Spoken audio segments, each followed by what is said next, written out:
Magkano ba gusto mo para tumigil ka sa drama mo, ha, Lara? Malamig na sabi ng Donya habang sinusuri ang lumang bag ni Lara na halos butas na. Hindi mo kayang buhayin ang batang yan. Tingnan mo nga, hindi sapatos maayos wala. Kung hindi mo kayang buhayin, ibigay mo sa amin. Baka sakaling maging tao pa siya. Napayuko si Lara. Pinipigilan ng luha. Hindi ko kailangan ng pera ninyo. May pagmamalaki kong pinalaki ko siya ng marangal. Kahit na mahirap kami. Ngunit bago pa siya tuluyang makalabas, dumating si Ethan. Bitbit ang folder. Talaga bang wala siyang karapatang maging Villarreal? Kung ako ang kanyang ama? Bago ka pa lang sa channel neto, ibang kwento ni Ate Jane, istorya mo, ikwento ko. Huwag kalimutang pindutin ang notification bell at subscribe button.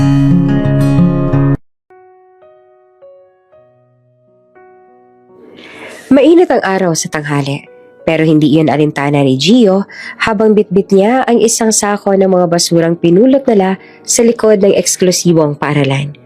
May basurang plastik, bote at papel. Lahat, ipon, para ibenta nila sa junk shop mamaya. Sa bawat hakbang, ramdam niya ang alikabok sa kalsada. Pero mas naririnig niya ang tawanan at kantsawan ng mga estudyante nasa loob ng bakuran. Sa kabilang panig ng matayog na pader, may mga batang nakaunipormeng putit-asul. May backpack na mamahalin at may baong pagkain na hindi man lang nauubos. Napahinto si Gio saglit at tumingala. Sa siwang ng bakod, kita niya ang isang silid-aralan. Ang mga estudyante ay abala sa kanilang lecture habang ang guro ay nakasulat ng mahahabang formula sa board. Kahit saglit lang, tumigil ang mundo ni Gio. Parang gusto niyang pumasok, umupo, magsulat sa notebook. Gusto niyang matutong katulad nila. Hoy, Gio! Anong tinitingnan-tingnan mo dyan? Sigaw na isa sa mga batang kasama niya sa pagpipick up ng basura. Si Tantan. Halika na, makpagalitan pa tayo ni Mang Rudy. Ngumiti lang si Gio. Sandali lang, tapusin ko lang to. Tinignan niyang muli ang silid. At sa loob, isang batang lalaki nakatingin din sa labas. Nagkatinginan silang saglit. Parang dalawang mundo ang nagtagpo. Pero bago pa siya mapansin ng guro, mabilis siyang lumayo. Itinago ang sarili sa lilim ng puno. Pagbalik nila sa barong-barong, sinalubong sila ng mainit na simoy ng hangin at amoy ng nilulutong tuyo. Nandoon si Aling Bebang, kapitbahay nila, na palaging nakikialam pero mabait naman. Ay, Gio, namasura na naman kayo. Hindi ka ba napagod? Okay lang po, Tia Bebang. Sayang din naman yung kita mamaya. Sagot ni Gio habang binubuhos ang laman ng sako. Sa loob ng bahay nila, makikita ang ilang perasong libro. Mga lumang notebook, lapis na halos ubos na ang haba. Pagkatapos magligpit, umupo siya sa harap ng maliit na mesa at binuklat ang isang lumang libro. Galing ito sa isang donasyon tinanggap niya noon mula sa isang librarian na naawa sa kanya. Kahit luma na to, aalagaan ko to. Pangako niya noon at tinupad niya nga iyon. Habang nagbabasa, narinig niya ang boses ng kanyang ina mula sa loob. Gio, kumain ka na muna bago ka magbasa. Huwag mong palampasin ng tanghalian mo. Opo, ma! Sigaw niya sabay turo sa binabasa. Mamaya na po, may maganda kasi ako nabasa rito tungkol sa mga planeta. Napangiti si Lara, ang kaniyang ina. Alam niyang matalino ang anak, pero mahirap ang buhay. Hindi nila kaya ang matrikula sa pribadong paaralan, kahit gustuhin pa niya. Kaya minsan, pinagmamasdan lang niya si Gio mula sa bintana habang nag-aaral gamit ang mga librong napulot o tinanggap. Kinabukasan, maagang nagising si Gio, dala ang lumang bag na puno ng bote at papel. Naglakad siya papunta ulit sa paaralan. Sa bawat hakbang, parang binigyan ang sariling tibok ng puso. Hindi dahil sa pagod, kundi sa kasabikan. Alam niyang muli niyang makikita ang mga estudyanteng iyon at ang silid na matagal niya nang pinapangarap. Pagdating niya sa likod ng paaralan, naglakad siya papunta sa bintana ng science classroom. Tahimik siyang sumilip.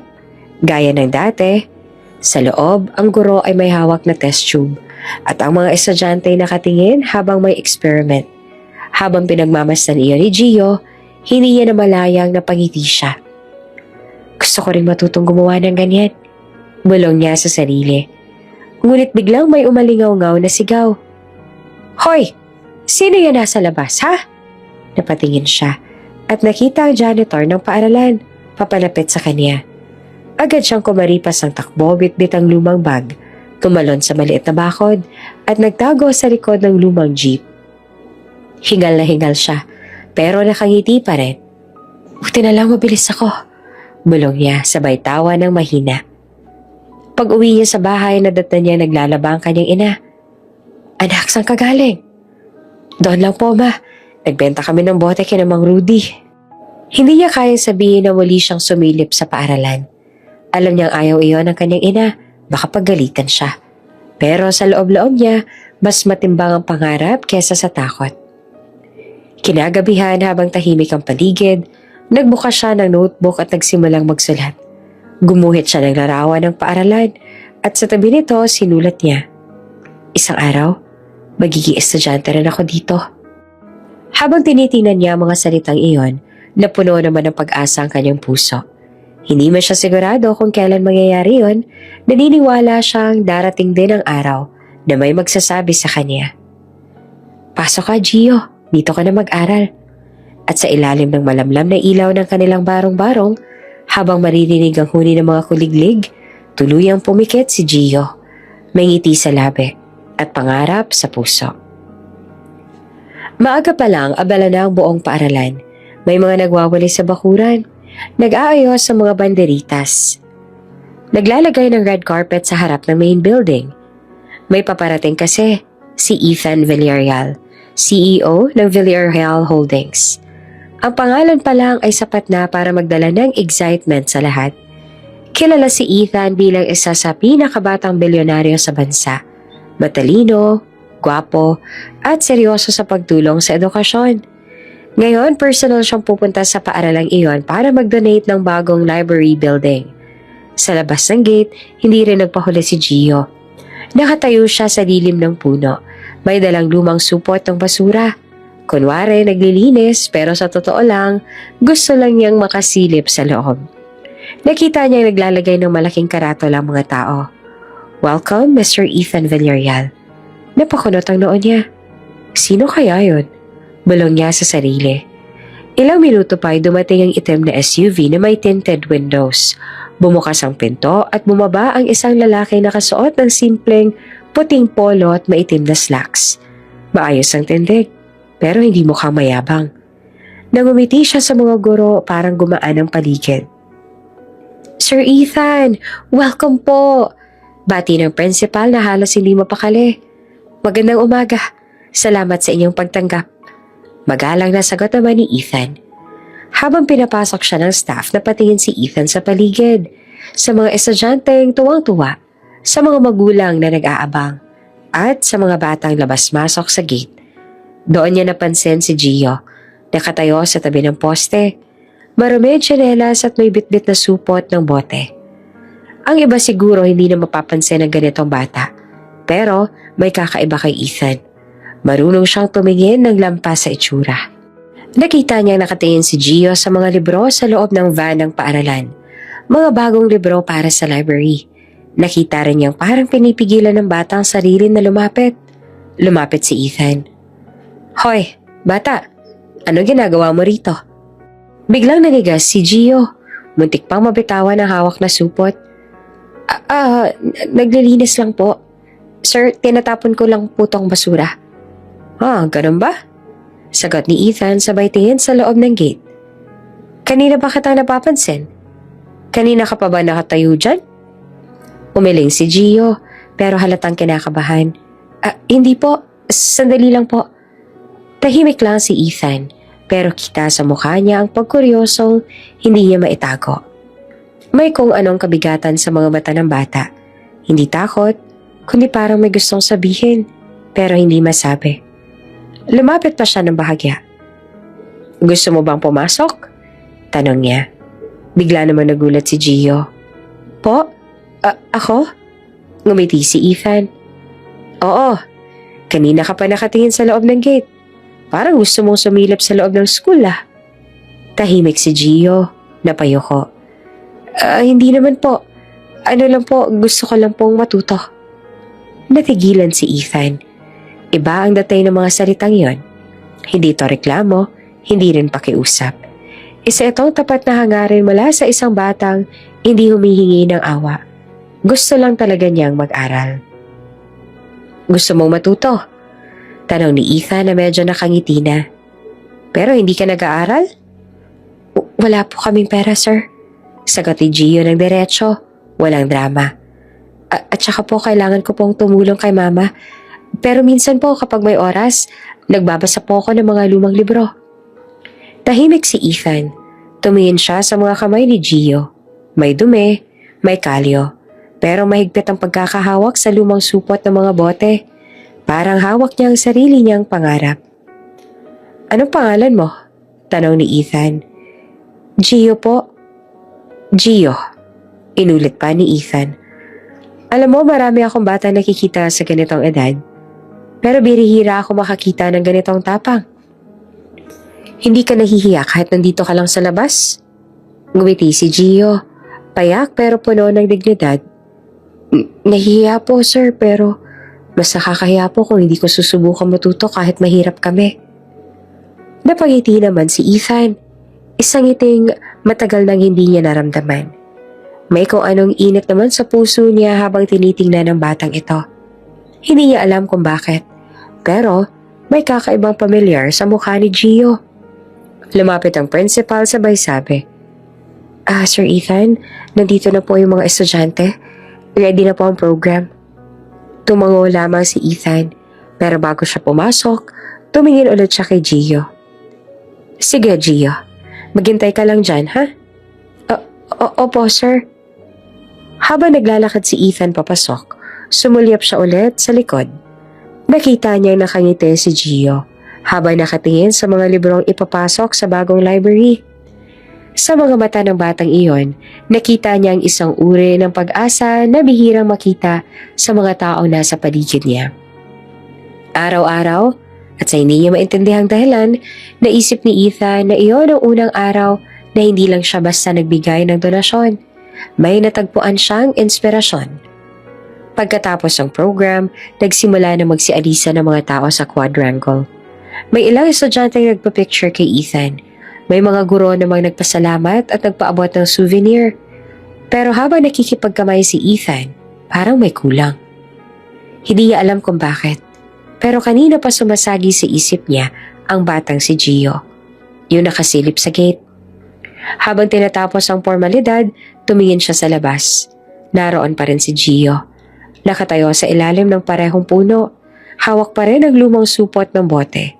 At nakamasid sa mga estudyanteng naglalabas-masok sa bagong library. Hindi na napigilan ni Ethan. Tahimik siya nagpaalam sa principal. Sandali lang, may kailangan na ako kausapin. Lumakad siya palabas ng gate. Tinanggal ang suot na blazer at huminto sa tapat ni Gio. Andito ka pa rin? Napalingon si Gio at medyo nagulat pero ngumiti. Opo sir. Gusto ko lang po kasing makita yung library ninyo. Ang ganda po. Bakit hindi ka pa umuwi? Tanong ni Ethan. Nagkibit balikat naman ng bata. Mamaya po ako tutulong kay mama. Gusto ko lang pong silipin habang walang tao. Tinitigan siya ni Ethan. May halong awa, paghanga, at kung anong damdaming hindi niya maipaliwanag. Kanina, sabi mo gusto mong matuto, hindi ba? Tumango si Gio.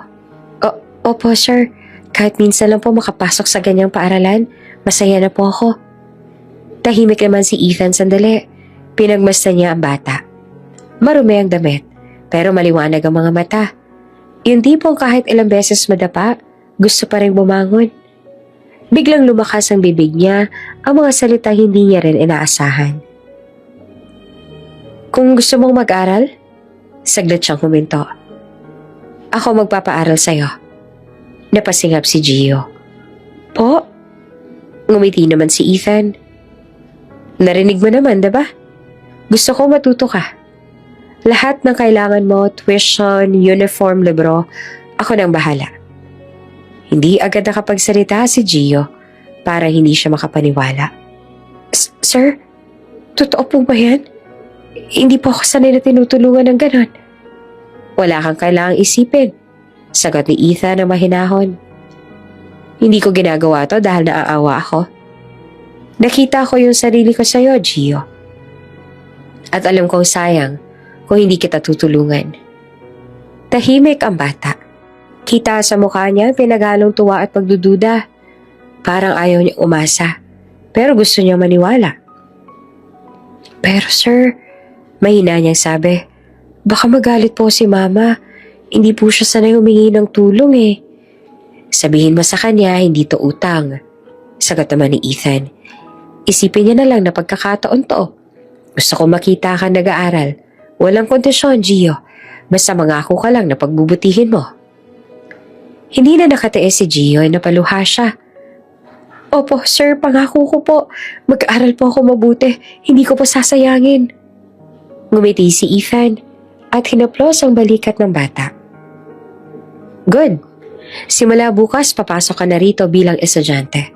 Ako nang bahala sa principal. Sir? Nanginginig pa ang boses ni Gio. Salamat po talaga. Hindi ko po alam kung paano ako magpapasalamat. Walang anuman, sabi ni Ethan. Basta tandaan mo lang yung sinabi mo. Gusto mong matuto, diba?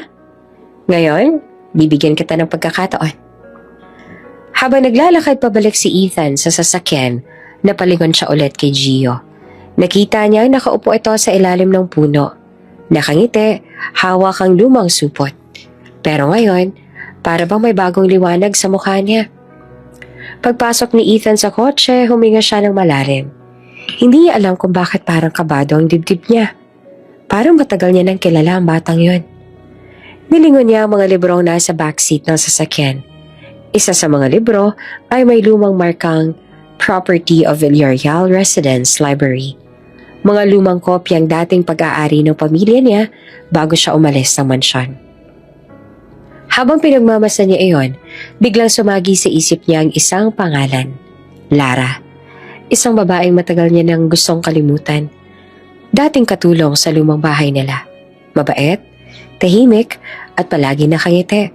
Pero isang araw, bigla na lang itong nawala. Nang sabay din sa magulong pamilya ni Ethan. Mabilis niyang itinaboy ang alaala. Ngunit habang paalis ang kotse, at habang nakatingin siya sa maliit na batang marumi, pero puno ng pangarap, hindi niya maiwasang maramdaman ang kakaibang kirot sa puso. Parang may bahagi sa kanya nagsasabi, hindi to basta pagkakataon lang. Tahimik ang gabi sa looban. Ang liwanag ng lamparang nakasabit sa kisame ang tanging ilaw sa loob ng maliit na barong-barong. Sa tabi ng lumang lamesa nakaluhod si Lara, nakapikit at mahigpit na nakahawak sa rosaryo. Panginoon, mahina niyang bulong. Salamat po sa biyayang binigay niyo kay Gio. Sana po, hindi ito maging simula ng panibagong gulo. Sa kama, mahimbing na natutulog si Gio. May ngiti sa labi habang yakap ang lumang librong binigay ni Ethan kanina. Kita sa mukha ng bata ang tuwa, ang pag-asa. Pero sa mukha ni Lara, kabaligtaran, puno ng kaba at takot. Kaninang hapon lang dumating ang balita mula sa paaralan. May lalaki nag-sponsor sa pag-aaral ni Gio. Isang kilalang negosyante, si Ethan Villarreal. At halos mabitawan niya ang hawak na walis nang marinig ang apelidong iyon. Parang huminto ang mundo niya. Villarreal? Bulong niya noon habang nakatitig sa sulat ng paaralan. Baka nagkataon lang. Marami namang Villarreal sa Maynila. Pero nang mabanggit ng principal ang buong pangalan, Ethan Luis Villarreal, hindi na siya makakilos. Tumigil ang tibok ng puso niya saglit. Iyon ang pangalang matagal niya nang tinatakasan. Kinabukasan habang nag-aalmusal silang mag-ina, hindi mapakali si Lara. Ma, ang bait po ni Sir Ethan. Masaya sabi ni Gio habang hinihigop ang mainit na sabaw. Sabi po niya, siya na raw bahala sa tuition ko pati uniform at libro. Ngumiti naman si Lara. Pilit na tinatago ang kaba. Talaga? Buti naman anak. Pero tandaan mo ha, huwag ka masyadong umasa. Minsan may kapalit ang mga ganyan. Hindi po ma, sagot ni Gio, puno ng kumpiyansa. Sabi niya wala daw kapalit, basta raw mag-aral ako mabuti. Tumango naman si Lara, pero hindi maalis ang takot sa dibdib. Hindi niya kayang ipaalam kay Gio ang totoo, na ang lalaking iyon, ang nagbukas ng pinto para sa anak niya, ay ang parehong lalaking sinarahan ng tadhana noon. Habang pinapanood niya si Gio papasok sa eskwela, napahawak siya sa dibdib.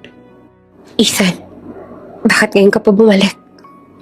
Kinagabihan habang nag-aayos si Lara ng mga damit, nalalaban, narinig niya ang mga kapitbahay na nagkukwentuhan sa labas.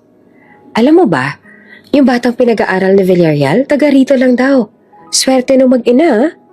Oo nga, baka sakaling iangat na rin sila sa hirap ano? Napahinto si Lara.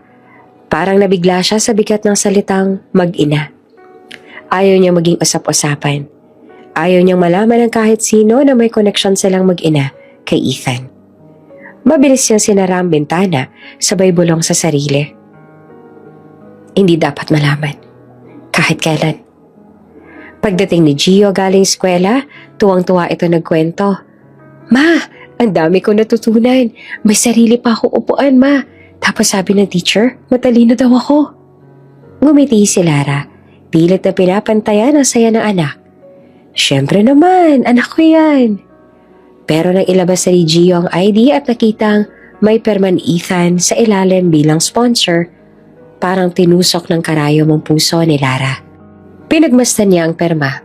Alam niya yon. Alam niya ang sulat kamay na yan. Noong araw, yun din ang perma na nasa mga sulat ni Ethan sa kanya. Mga sulat na pinunit niya na nung gabing pinalaya siya sa mansyon. Pagdating ng hating gabi, hindi pa rin siya mapakali. Umupo siya sa tapat ng pintana. Tinanaw ang paaralan sa di kalayuan. Nakikita pa niya mula sa malayo ang ilaw ng bagong library na pinagawa ni Ethan. Mukhang maganda nga, ma. Narinig yung sabi ni Gio ng isang gabi. Gusto ko maging librarian minsan. Gusto ko magturo ng mga bata. Napangiti siya, pero kasabay ng ngiti ang luha. Anak, hindi mo alam kung gaano kahirap itago ang katotohanan para lang mapanatiling payapa ang buhay natin. Alam niya hindi siya pwedeng magpakita kay Ethan. Hindi pa siya handa. Hindi niya kayang muling harapin ang lalaking minsan niyang minahal at lalong hindi niya kayang ipaliwanag kung bakit may batang kamukhang kamukha niya. Kinabukasan, maagang umalis si Gio. Nang maisara nito ang pinto, tahimik si Lara na lumuhod ulit sa altar. Panginoon, umiiyak na dasal niya. Kung ito na po ang kapalaran ng anak ko, tatanggapin ko. Pero sana po, huwag na po sana makilala ni Ethan kung sino talaga ako. Kung sakaling malaman man niya, baka hindi ko kayanin. Hinaplas niya ang larawan ni Gio sa altar. Yung lumang picture na nakangiti habang may hawak na lumang libro. Para sa'yo, anak. Bulong niya. Kahit ako na lang magtago sa dilim. Basta ikaw, mabuhay ka sa liwanag. At sa labas ng bintana, dumaan ang sasakyan ni Ethan. Hindi niya alam na ilang metro lang ang pagitan nila. Dalawang mundo. Magkalapit, pero hindi magtatagpo. Hindi pa. Maagang nagising si Gio sa unang linggo niya bilang opisyal na estudyante sa paaralan. Maingat niya isinuot ang bagong uniform na binigay ng paaralan. Medyo malaki pa nga at may tahi sa gilid. Pero sa kanya, parang pinakamahalagang damit ito sa mundo. Ma, ang ganda po nito! Tuwang-tuwa niyang sabi habang umaharap sa maliit na salamin. Ngumiti naman si Lara. Pinipigilang maiyak. Bagay sa'yo anak. Para kang tunay na estudyante. Totoo na po kasi ma, estudyante na ako. Sagot pa ni Gio, sabay halik sa pisngi ng ina bago tumakbo palabas ng bahay. Habang pinagmamasdan siyang lumalayo, napahawak si Lara sa dibdib. Sana Gio, matupad mo lahat ng pangarap mo. Pagdating sa paaralan, kitang-kita ang pagkakaiba ni Gio sa mga estudyante. Habang ang iba naman ay may mamahaling bag, bagong sapatos at malilinis na gamit. Si Gio naman may lumang backpack na tinahi pa ni Lara at sapatos na halos punit na sa gilid. Uy, tignan mo yung bagong estudyante oh. Bulong ng isa. Nako, siguro scholar yan. Ang dumi ng pag eh. Di ata marunong magsuklay. Sabay tawa pa ng isa. Narinig naman lahat iyon ni Gio, pero ngumiti lang siya. Sanay siya sa mga ganoong komento. Sanay na siya sa pagtawa ng iba. Ang hindi nila alam, kabisado niya ang mga pakiramdam ng wala. At mas kabisado niya ang pakiramdam ng may pangarap. Sa unang klase, tahimik lang siya. Pero habang nagtuturo ang guro ng basic arithmetic, napansin ni Miss Reyes na si Gio lang ang mabilis sa sumagot. Okay, class. Kung may 3 kahon na may tig-5 libro, ilan lahat ang libro? Bago pa makasagot ang iba, taas kamay na si Gio. 15 po, ma'am. Correct. Ang bilis mo ha. Napangiti si Miss Reyes, pero ang ilan sa mga kaklase ni Gio ay napasimangot. Arte? Bulong pa ng isa. Show off, sabi pa ng isa. Pero hindi niya pinansin. Sa halip, nag-focus siya sa blackboard. Gusto niyang patunayan hindi lang siya basta scholar. Kaya niyang sabayan kahit na sino. Lumipas ang ilang araw. Lumabas ang resulta ng exam. Nakapaskil sa bulletin board ang listahan ng mga top scorers. Nagkumpulan ng mga estudyante. Ay, si Lance ulit number 2. Sabi ng isa. Uy, si Bea number 3. Hanggang sa marinig ang isa pang sigaw. Wait lang, sino tong number 1? Gio de la Cruz? Sabay-sabay silang napalingon kay Gio na tahimik lang sa gilid. May hawak pang notebook. Siya ba yung bagong estudyante? Imposible. Hindi nga marunong mag-ayos ng gamit yun tapos top 1. Nako, baka may daya. Hindi sumagot si Gio. Lumapit na lang siya sa listahan at tahimik na tinignan ang pangalan niya. Gio de la Cruz, rank 1. Ngumiti siya ng bahagya. Para sa kanya, sapat na yung makita niyang may bunga ang lahat ng pagpupuyat sa pagbabasa ng lumang libro ni Ethan.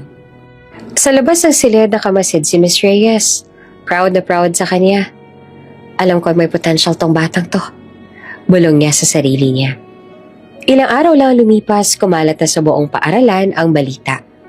Yung scholar daw ni Mr. Villarreal top sa exam. Nako, baka kaya pinili siya ni Sir matalino talaga. Hanggang makarating ang balita mismo kay Ethan na nasa opisina noon. Habang pinapakita ng sekretary ang report ng scholarship program, napansin niya ang pangalan. Gio de la Cruz. Binasa niya. Ito ba yung batang nakita ko noon? Opo, sir. Sagot naman ng sekretarya. Siya po yung tinulungan ninyong makapag-aral. Ang galing daw, top sa exam. Tahimik lamang si Ethan sandali, pero hindi maitago ang ngiti sa labi. Talaga? Sabihin niyo sa principal, ipagpatuloy lang nila. I want to see his progress personally. At sa unang pagkakataon, pagkatapos ng matagal na panahon, may kakaibang init ang naramdaman ni Ethan. Hindi niya alam kung bakit, pero may kakaibang connection siyang naramdaman sa batang iyon. Parang hindi lang basta scholar. Kinabukasan, dumating si Ethan sa paaralan para mag-inspeksyon ng library. Habang naglalakad siya sa hallway, nakita niya si Gio na nakaupo sa labas ng silid. Nagbasa ng libro.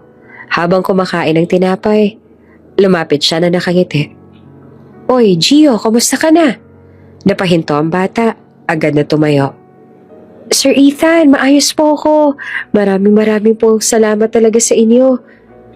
Hindi mo kailangang magpasalamat palagi, sabi pa ni Ethan. Narinig ko ikaw daw ang top sa exam? Namula naman si Gio at nahihiya. Opo, sir, swerte lang po siguro. Ngumiti naman si Ethan. Hindi yan swerte, iho. Galing mo yan. Keep it up, ha? Proud ako sa'yo. Hindi alam ni Gio kung ano sasabihin. Sa unang pagkakataon, may taong naniwala sa kanya nang walang kapalit. Pag alas si Ethan, tumingala siya sa langit. May ngiti sa labi. Sir Ethan, pangako, hindi ko kayo bibiguin. At sa di kalayuan, si Lara tahimik na nakasilip sa pader ng paaralan. Nakasuot ng cap at mask. Pinagmamasta ng anak. Hindi siya makalapit. Pero sapat nang makita niyang masaya si Gio. Anak, kayang-kaya mo yan. Bulong niya. Kahit hindi mo alam, ang ama mong matagal kong minahal, siya rin ang dahilan kung bakit natupad ang pangarap mo. Maaga naglalabas si Lara sa gilid ng ilog. Suot ang lumang duster na may pilas na sa laylayan. Habang hinihimas ang hangin ng buhok niyang may puting hibla, tumingin siya sa malayo. Doon sa mataas sa pader ng paaralang pinapasukan ni Gio. Araw-araw halos ganoon ang eksena. Wala man siyang kayang ibigay na marangyang baon, hindi siya nawawala ng pag-asa. Siguro recess na nila. Mahina niyang sabi habang pinipiga ang basang damit.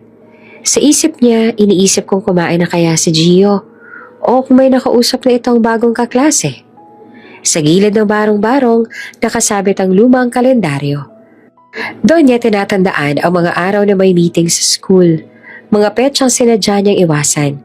Kapag may sulat mula sa guro, si Aling Marites, ang kapitbahay nila, ang palaging umaattend at pumipirma bilang guardian. Sabihin mo lang anak na busy ako sa labahin. Laging paalala ni Lara. Ma, hindi ba pwedeng minsan lang kayo pumunta? Tanong ni Gio minsan habang inaayos naman ang notebook niya. Ngumiti lamang si Lara. Pilit na masaya. Ayoko anak, baka mapahiya ka lang. Alam mo naman, hindi ako marunong makihalubilo sa mga mayayaman. Tahimik si Gio, pero sa loob-loob niya, gusto niyang ipagsigawan na proud siya sa kanyang ina. Hindi lang niya alam kung paano sasabihin iyon sa harap ng mga kaklase na laging pinagtatawanan ang mga simpleng bagay. Tuwing tanghali, kapag uwian ng mga estudyante, nagtatago si Lara sa ilalim ng punong mangga sa tapat ng gate. Doon niya pinapanood ang anak. Minsan, dala niya ang lumang binoculars na hiram kay Aling Marites. Ay, anak ko, parang pinata na siya. Mahina niyang bulong habang nakangiti. Minsan, may nakasalubong siyang guro. Kayo po bang nanay ni Gio? Tanong ng guro. May ngiting magiliw. Hindi po. Tinitinan ko lang po yung anak ng kapitbahay namin. Mabilis siyang sagot bago umalis. Nanginginig ang kamay niya habang naglalakad palayo. Pag-uwi sa bahay, pinunasan niya ang pawis sa noo at sinubukang magpakasaya. Pero tuwing tahimik na ang paligid, bumabalik sa kanya ang tanong, hanggang kailan ko kaya itatago to? Isang gabi habang nagluluto siya ng tinolang manok na halos puro sabaw, biglang nagtanong si Gio. Ma, kailan ko po kayo makikilala si Papa? Natigilan si Lara. Umusok ang sabaw habang nagkakandara pa siyang magbukas ng kalan. Hindi ko alam anak. Mahina niyang sagot. Basta maniwala ka, mabait yung papa mo. Patay na po ba siya? Tanong ulit ni Gio. Hindi anak, nasa malayo lang siya. Tapos ay ngumiti siya kahit ramdam ni Gio na may bigat sa mga mata nito. Pagkatapos kumain, naglinis si Lara habang si Gio naman ay nag-aaral. Sa lamesa may maliit na garapon na puno ng barya. Ipon niya para sa tuition ni Gio kapag nawala na ang tulong ni Mr. Villarreal. Tuwing maghuhulog ang barya sa garapon, parang may kasabay na paghinga ng ginhawa at takot. Habang nag-aayos ng labada, kinabukasan, may narinig siyang usapan sa labas. Yung batang si Gio, anak daw ng janitress, sabi ng isang ale. Kaya siguro hindi na-attend ng mga meeting, ano? Sagot naman ng isa. Tahimik lamang si Lara, pero nag-init ang dibdib niya. Ayaw niya mapag-usapan ng anak na parang chismis. Nang gabi rin yun, umupo siya sa gilid ng kama at kinuha ang lumang kahon sa ilalim. Doon nakatago ang mga alaala. Isang litrato niya kasama si Ethan Villarreal. Parehong masaya. Hinaplos niya ang larawan. Ethan, hindi mo alam. Anak mo siya. Bumuhos ang luha niya. Noong araw na umalis siya sa mansyon, buntis na siya. Sinabihan siya ng pamilya ni Ethan na lumayo at huwag nang magpakita. Isang kasambahay lang ako noon, bulong niya. Hindi ko kaya makipag-agawan ng lugar sa pamilya nila. Ngayon, heto siya. Nananatiling lihim. Kahit si Ethan na mismo nagpapaaral sa anak nila. May pagkakataong halos puntahan niya si Ethan sa opisina nito. Pero lagi niyang pinipigilan ng sarili. Pag nalaman niyang anak niya si Gio, baka kunin niya. Hindi ko kakayanin yon. Sabi niya sa sarili habang nakatitig sa bintana. Isang gabi may dumating na sulat mula sa school. Parent-teacher conference. Binasa niya ito ng paulit-ulit. Gusto niyang pumunta. Gusto niyang marinig kung gaano kagaling ang anak niya. Pero sa dulo, ibinalik lang niya ang papel sa sobre. Sabihin mo na lang kay ma'am na may trabaho ako anak ha. Pakiusap niya kay Gio. Pero ma, gusto ko pong kasama kayo. Next time na lang, sagot ni Lara. Pilit nang umingiti habang pinipigilan ng pag-iyak. Pag alis sa Gio ay napahawak siya sa dibdib. Para siyang mababaliw sa bigat ng lihim na dinadala. Bumalik siya sa ilog ginagabihan. Dala ang flashlight at labahin. Doon siya tahimik na nagdadasal. Diyos ko, huwag muna ngayon. Hindi pa siya handa. Hayaan niyo muna ako maging nanay sa kanya. Kahit sa anino lang. Habang nakaupo siya sa gilid ng ilog, dumaan ang hangin. Dala ang amoy ng mga punong malapit sa paaralan. Sa malayo, naririnig niya ang tawa ng mga batang naglalaro. At sa mga tawanan na yon, naroon ang tinig ng kanyang anak. At habang pinapatuyo niya mga damit sa ilalim ng araw, tumingala siya sa langit. Umaasang kahit sa pagitan ng mga hangin, maririnig ng Diyos ang isang ina na pilit na nagtatago. Ngunit walang tigil, magmahal. Makalipas ang ilang buwan, tila ibang bata na si Gio. Hindi na siya yung bahiyain at madungis na nakasilip lang noon sa bintana ng paaralan. Ngayon, tuwing recess, may mga kaklase na siyang bumabate. Kahit simple lang ang gamit niya. Kilala siya bilang yung matalinong bata na laging top. Araw-araw nag-aaral siya ng walang reklamo. Sa bawat exam, halos perfect ang score niya. Kahit si Miss Reyes ang advisor ay napapahanga sa kanya. Ang galing mo, Gio. Sigurado ako may mararating ka. Sabi nito habang ibinibigay ang resulta ng exam. Ngumiti naman si Gio. Simple ngiti lang. Salamat po, ma'am. Ginagawa ko lang po ang best ko. Pero sa loob-loob niya, may dahilan kung bakit masigasig siya. Gusto niyang masuklian ang kabutihan ni Sir Ethan Villarreal, ang taong biglang dumating sa buhay niya at nagbukas ang pintuan patungo sa pangarap niya. Isang umaga habang nagwawalis ang paligid ng silid-aralan, may dumating na itim na kotse sa harap ng gate. Pansin agad ng mga estudyante. Uy, si Sir Villarreal yun ah, sigaw ng isa. Siya yung CEO na nagdodonate ng library, di ba? Bulungan ng mga guro. Lumabas si Ethan mula sa kotse. Nakasuit at mukhang seryoso pero mabait ang ngiti. Nakita niya agad si Gio na nakatayo sa gilid. May hawak pang walis. Gio, tawag niya. May oras ka ba mamaya? Kinabahan naman si Gio. Opo sir, bakit po? Ngumiti si Ethan. Narinig kong top ka ulit sa klase mo. Gusto kitang imbitahan sa bahay. Gusto kong ipagdiwang yan. Simple lang ha. Parang anak na rin ang turing ko sa'yo. Hindi naman makapaniwala si Gio. Talaga po sir? Halos nanginginig ang tinig niya. Oo naman, sagot ni Ethan. Sabihin mo lang sa nanay mo, ihatid ka ng driver ko. Pag-uwi ni Gio, halos tumalon siya sa saya. Ma, pupunta raw ako sa bahay ni Sir Ethan. Sigaw niya habang tumatakbo papasok ng barong-barong. Nagtigil si Lara sa paghahanda ng hapunan. Nanlaki ang mga mata niya. Ha? Bakit ka pupunta ron, anak? Ipinagdiriwang lang daw po yung pagiging top ko. Promise ma, babalik din ako agad. Tahimik lamang si Lara. Pilit pinipigilan ng kaba.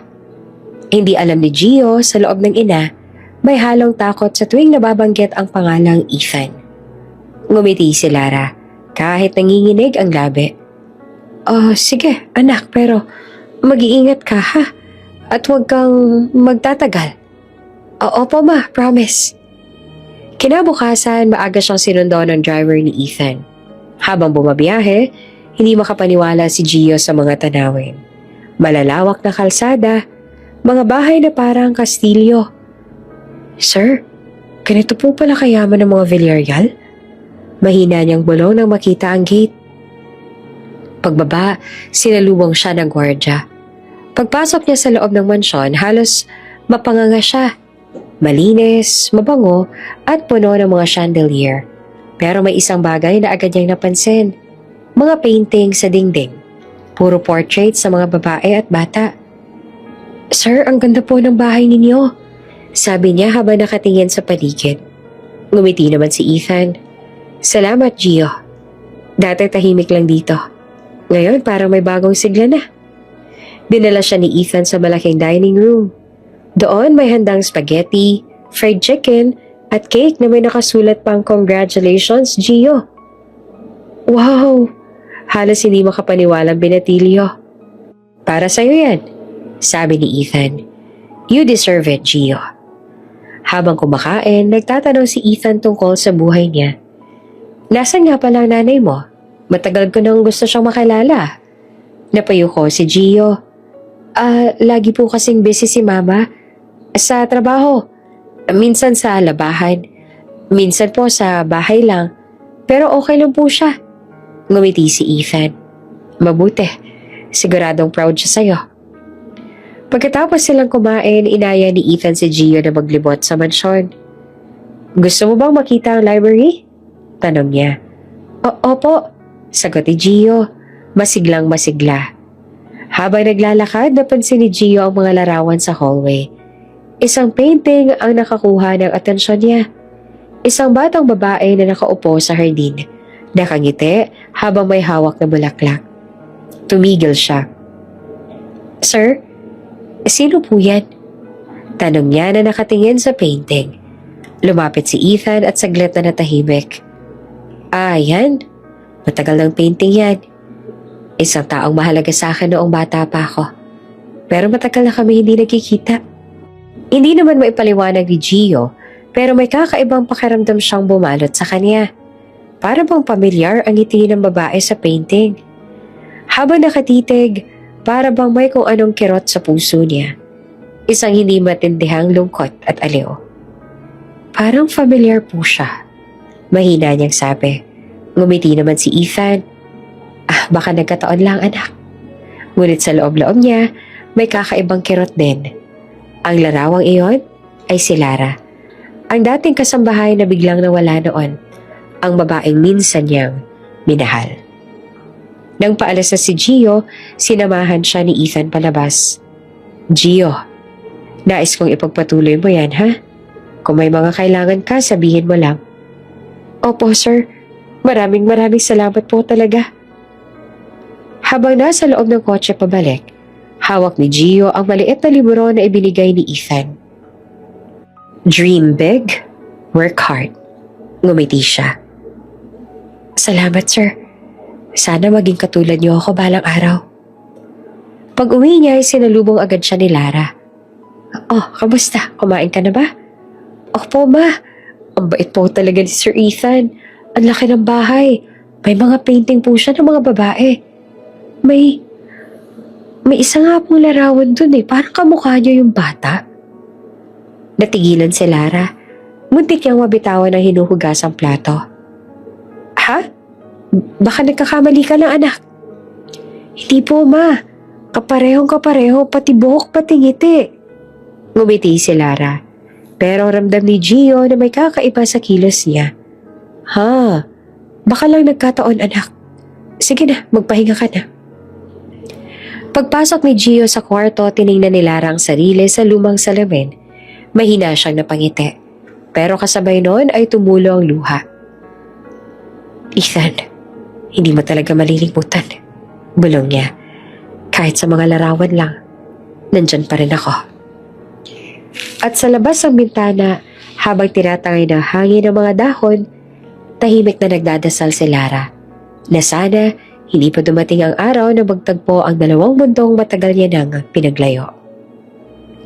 Tahimik ang gabi sa ospital. Ilang nurse na lang ang gising at ang mga ilaw sa hallway ay mahina na, parang antok na rin.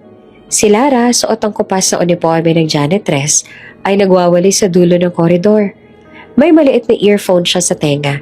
Pinapakinggan ang lumang kanta mula sa cellphone niyang basag na ang screen. Para kahit papaano, gumaan ang pakaramdam sa pagod. Last room na lang. Mahina niyang sabi habang pinupunasan ng salamin sa pintuan ng admin office. Pawis, pagod, pero may ngiti. Ganito ang araw-araw niyang buhay. Tahimik, pagod, pero may kapayapaan sa simpleng trabaho. Ngunit ng gabing iyon, may hindi inaasahang mangyayari.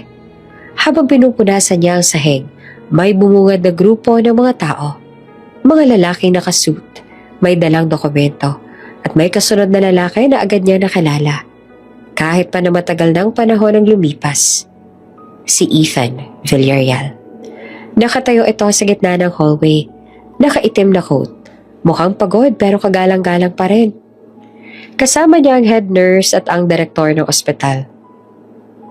Magandang ginagawa niyo rito, sabi ni Ethan habang sinusuri ang mga pasilidad. I'll make sure the Villarreal Foundation will help upgrade your pediatric wing. Hindi naman makagalaw si Lara. Nanigas siya sa kinatatayuan. Hawak pa ang mop. Pakiramdam niya, bumilis ang tibok ng puso niya.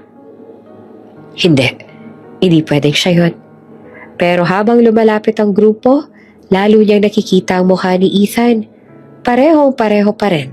Mas mature, mas seryoso. Pero yung mga mata niya, iyon pa rin. Ang mga matang minsan ay tumingin na sa kanya ng may pagmamahal. Sinubukan niyang umiwas. Pinilit niyang tumalikod at maglakad palayo. Pero nabangga siya ng isa sa mga kasamahan ni Ethan. Natapon ang hawak niyang balde ng tubig sa sahig. Pasensya na po, Diyos ko. Napayuko siya habang pinupunasan ng tubig. Lumingon si Ethan. It's okay, sabi niya sabay lapit para tulungan. Nang magtagpo ang kanilang mga mata, para bang huminto ang oras. Si Lara nanginginig ang kamay. Hindi siya makatingin ng diretsyo. Si Ethan naman napakunot ang noo. May kung anong pamilyar sa mukha ng babae ito. Miss, ayos ka lang? Tanong niya na mababa ang boses. Opo, sir. Halos bulong ni Lara habang pinipilit maging kalmado. Pasensya na po. Hindi ko kayo nakita. Wala yun, sagot ni Ethan. Pero hindi pa rin siya umaalis. Pinagmasdan niya si Lara mula ulo hanggang paa. Payat, pagod, pero pamilyar. Hindi. Imposible. Si Lara ba to? Parang nakita na tayo dati? Tanong ni Ethan, halos pabulong. Napalunok si Lara at pilit ng umiti. Siguro po napagkamalan niya lang ako. Madami naman po nagtatrabaho rito. Pero kahit anong pag-iwas, ramdam niyang sinusuri siya ni Ethan. Anong pangalan mo? Tanong nito. Lani po. Mabilis niyang sagot. Halos pabulong. Gamit ang pangalan na madalas niyang ginagamit sa trabaho. Lani. Ulit ni Ethan. Okay. Salamat sa paglilinis. Mag-iingat ka, ha? Ngumiti si Ethan at naglakad palayo. Pero ilang beses pa siyang lumingon. Habang si Lara naman hindi na makahinga sa kaba. Pagkaalis ng grupo ay napaupo siya sa sahig at halos mapaiyak. Diyos ko, bakit dito pa ba siya pumunta? Bulong niya habang pinipigilan ng luha. Sa bawat paghinga niya, bumabalik ang alaala. Ang huling gabi sa mansyon. Ang pagtakas niya habang buntis. Ang pangako niya sa sarili na hindi na siya babalik sa mundo ni Ethan. Pero ngayon, siya mismo ang nilapitan ng tadhana. Lumipas ang ilang minuto pero hindi pa rin siya mapakali. Habang naglilinis ang natapon niyang tubig, napansin niyang naiwan ang isang maliit na folder sa gilid ng hallway at may nakasulat. Villarreal Foundation Donation Agreement. Tiningnan lang niya ito mula sa malayo at hindi pinulot. Hindi ko na kailangang malaman, sabi niya sa sarili. Basta hindi niya malaman kung sino ako. Ligtas kami ni Gio. Habang palabas ng ospital si Ethan, tumingin siyang muli sa direksyon na pinag-iwanan ni Lara. Sir? Tanong ng driver niya. Okay lang po ba kayo? Tahimik lang si Ethan. Yung janitress kanina, parang may something sa kanya. Parang kilala ko siya. Siguro po kamukha lang ng kakilala ninyo, sir. Sabi ng driver. Ngumiti si Ethan, pero halata sa mga mata niya ang pag-aalinlangan. Baka nga. Kinagabihan habang pauwi si Lara, dumaan siya sa ilalim ng pose ng ilaw. Nakatingin sa langit. Mahigpit na niyakap ang lumang bag na dala. Ethan, bulong niya. Sana hindi mo na ako maalala. Kasi kung maaalala mo ako, baka mawala lang sa akin si Gio. Pag-uwi niya, tahimik niyang sinilip ang anak na natutulog. Yakap ang libro na bigay ni Ethan. Napaupo siya sa gilid ng kama at pinahid ang luha. Anak, hindi mo kailangang malaman kung sino siya. Basta, mahal kita. Ako na lang sapat na. Hindi naman mapakali si Ethan. Buong biyahe pa uwi, nasa likod siya ng sasakyan. Pero ang isip niya ay naiiwan pa rin sa ospital. Doon sa babaeng janitress, na kamukhang kamukha ni Lara. Ang babaeng matagal niya nang inakalang patay na. Paulit-ulit niyang naririnig sa isip ang boses nito. Ang mahina nitong, Opo, sir. Hindi ako pwedeng magkamali. Yung paraan niya ng pagsasalita, pati yung takot sa mga mata niya. Siya yun. Pagdating niya sa bahay, hindi siya makatulog. Binuksan niya ang laptop at sinubukang hanapin ang listahan ng mga empleyado sa ospital. Ngunit wala ang pangalan ni Lara. Ang nakita lang niya ay Lani de la Cruz. Lani? Mahinang ulit niya. Kung totoo man, bakit Lani na siya ngayon? Lumipas ang ilang araw pero lalo lang siyang kinain ng kuryosidad. Sa bawat meeting, nawawala ang focus niya. Laging bumabalik sa isip ang babaeng yon at kung bakit may lungkot sa mga mata nito. Isang gabi hindi na siya nakatiis. Nagpa siya siyang sundan si Lani. Bandang 6:00 ng gabi nakaparada ang itim niyang kotse sa tapat ng ospital. Suot niya ang simpleng jacket at cap. Parang ordinaryong lalaki lang. Nakita niyang lumabas si Lara. Pagod at may dalang lumang tote bag at tila nagmamadaling umuwi. Tahimik siyang sumunod mula sa di kalayuan.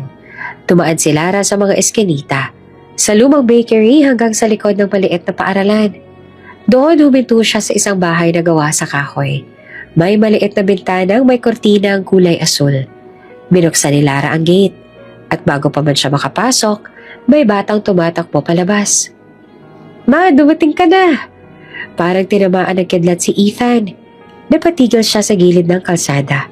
Ang boses ng bata, masigla, malambing at puno ng saya. Lumuhod si Lara at niyakap ang bata ng mahigpit. Oo anak, andito na si Mama. Kumain ka na ba? Hindi pa po. Si Aling Marites nagluto po ng adobo. Pero sabi ko, hintayin ko kayo para sabay tayong kumain. Ngumiti naman si Lara at hinaplos ang buhok ng bata. Nako, salamat anak. Ngunit si Ethan halos hindi makahinga habang pinagmamasdan ang eksenang iyon. May anak siya. Bulong niya sa isip. Ibig sabihin, may pamilya na siya ngayon. Pero nang marinig niya ang pangalan ng bata, parang may kumalapit sa puso niya. Gio, pumasok ka na sa loob ha? Sabi ni Lara. Opo ma. Si Gio. Napako si Ethan sa loob ng sasakyan. Parang biglang humigpit ang dibdib niya. Ang boses ng bata, pamilyar. May tono ng sariling dugo. Napatitig siya habang sinasara ni Gio ang kalawanging gate. Tsaka tumakbo papasok ng bahay. Hindi alam ni Ethan kung bakit nanginginig ang kamay niya, pero alam niyang may natuklasan siyang hindi basta-basta. Parang may bumalik na alaala. Ang mga huling gabi nilang magkasama ni Lara bago itong mawala. Kung sakali magkaroon tayo ng anak, gusto kong tawagin siyang Gio. Minsang sabi ni Lara habang nakahiga sa tabi niya. Para short for joy. Kasi kahit mahirap ang buhay, gusto ko may saya tayo. Si Gio, ang batang tinutulungan ko. Anak ni Lara. Sa loob-loob niya, alam niyang hindi iyon simpleng pagkakataon. Kinabukasan, bumalik siya sa ospital. Nakita niyang muli si Lara. O si Lani. Habang naglilinis sa hallway, napansin niyang laging may maliit na kwintas itong suot. May pendant na hugis between. Nilapitan niya ito. Magandang umaga, Lani. Bati ni Ethan. Napatigal si Lara. Halatang nagulat. Sir Ethan, magandang umaga po. Ngumiti siya. Pero may pagtataka sa mukha. Nakita kita kahapon. Mukhang malapit lang ang bahay mo sa paaralan, ano? Bigla namang natigilan si Lara. Halos mapabitaw siya sa hawak na basahan. Ha? Po? Baka nagkakamali lang po kayo. Hindi ako nagkakamali, sabi ni Ethan. Malamig pero kalmado. Nakita ako may batang sumasalubong sa'yo. Si Gio. Nang marinig ni Lara ang pangalan ng anak, parang huminto ang mundo. Napakapit siya sa mesa at nanginginig. Sir, wala po kayong karapatang sundan ako. Hindi ko intensyon na takutin ka. Putol ni Ethan. Gusto ko lang malaman ang totoo. Tumingin siya ng diretso sa mga mata ni Lara. Siya ba ang anak mo?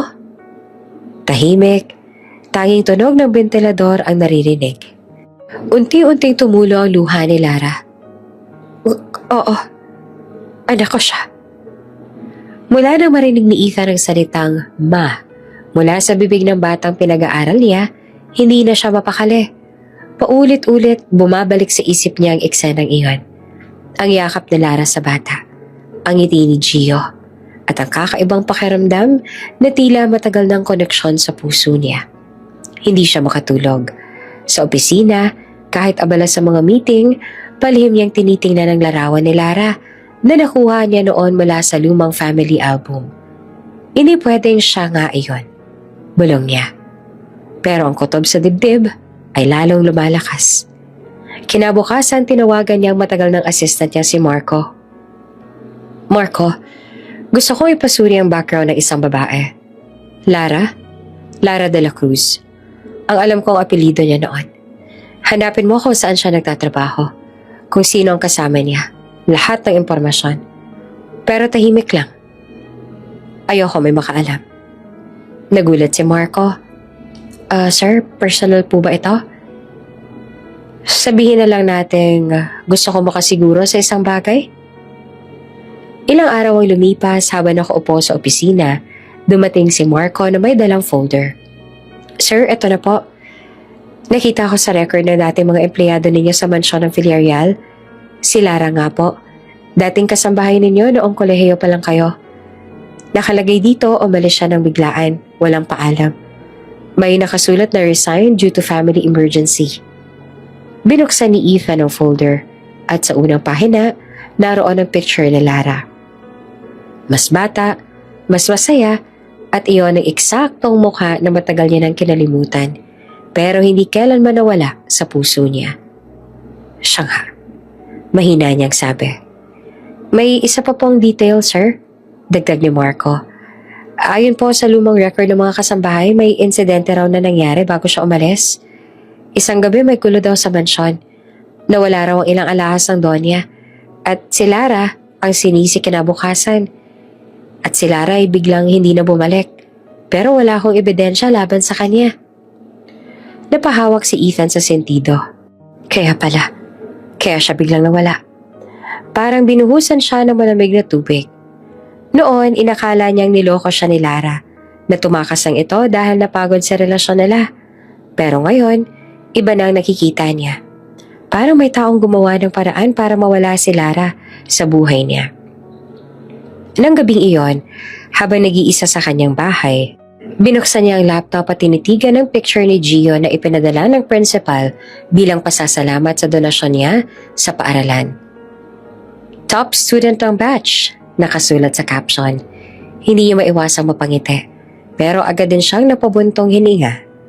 Pamilyar ang mga mata, pati ang mga ngiti. Hindi ako pwedeng magkamali, bulong niya. Kinabukasan, dumiretso siya sa lumang mansyon ng pamilya Villarreal sa Tagaytay, kung saan sila lumaki. Matagal niya nang hindi binibisita iyon, pero dala ng pangungulit ng nakaraan, pumasok siya roon. Sa loob ng lumang kwarto niya, nandoon pa rin ang lumang kahon ng mga alaala. Binuksan niya iyon at nakita ang lumang Polaroid nila ni Lara. Nakaupo sa damuhan, pareho nakangiti, hawak ang lumang gitara. Tingnan mo to, Lara. Mahinang tawa ni Ethan. Sinabi mo noon hindi ka mawawala, pero nangyari pa rin.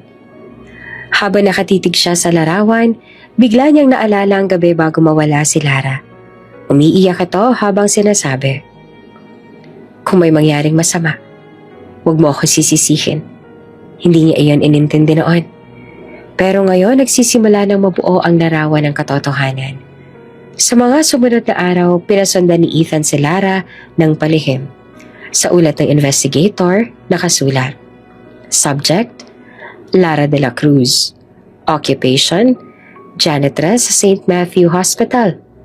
Address, Barangay San Isidro, malapit sa Northfield Academy. May anak na lalaki. Edad, 13.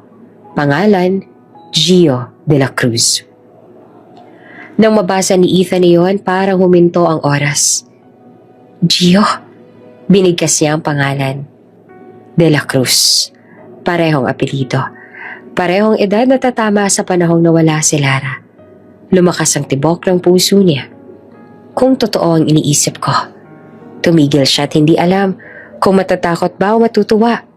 Sa unang pagkakataon, sa maraming taon, may halong pag-asa at takot ang damdamin niya. Kinagabihan nagpunta siyang muli malapit sa bahay ni Lara. Sa malayo, nakita niyang magkasabay kumain ng mag-ina. Maliit ang lamesa, pero puno ng tawanan. Si Gio tawang-tawa habang nagkukwento. Si Lara, tahimik lang pero nakangiti. Iyon ang eksaktong larawan ng pamilya na matagal nang ninanais ni Ethan. Ngayon, sigurado na siya. Hindi yon basta pagkakatulad lang. Si Gio, ang batang tinutulungan niya, ang batang gustong matuto, ay malamang siya ring batang iniwan sa kanya ng nakaraan. Habang tinitingnan sila mula sa dilim, mahina niyang bulong. Gio, kung anak kita, hindi na ako papayag na mawala ka ulit. Gabi na nang muling bumalik si Ethan sa barong-barong ni Lara. Hindi siya mapakali mula nang matuklasan ang mga dokumento. At gusto niyang marinig mismo kay Lara ang katotohanan. Tahimik siya nakatayo sa tapat ng maliit na bahay. Pinagmamasa ng liwanag mula sa loob. Sa bawat halakhak at boses ni Gio, lalong bumibigat ang dibdib niya. Para siyang dayuhan sa sarili niyang buhay. May anak siyang hindi niya kilala at isang babaeng iniwan niyang may sugat na hindi niya alam kung paanong maghihilom. Maya-maya, bumukas ang pinto. Lumabas si Lara. May bibilhin sana sa kanto. Napahinto siya na makita si Ethan sa dilim. Ethan? Mahina niyang sabi, pero agad din niyang binawi. Bakit ka nandito? Dahan-dahang lumapit si Ethan, halatang kinakabahan. Lara, kailangan kitang makausap. Wala tayong dapat pag-usapan. Mariin niyang sagot. Matagal na akong wala sa mundo mo. Huwag mo na akong guluhin. Hindi ko namang gustong guluhin ka. Sagot ni Ethan na halos pabulong. Gusto ko lang malaman kung bakit ka nawala. Bakit mo ko iniwan noon nang walang paalam? Napailing si Lara.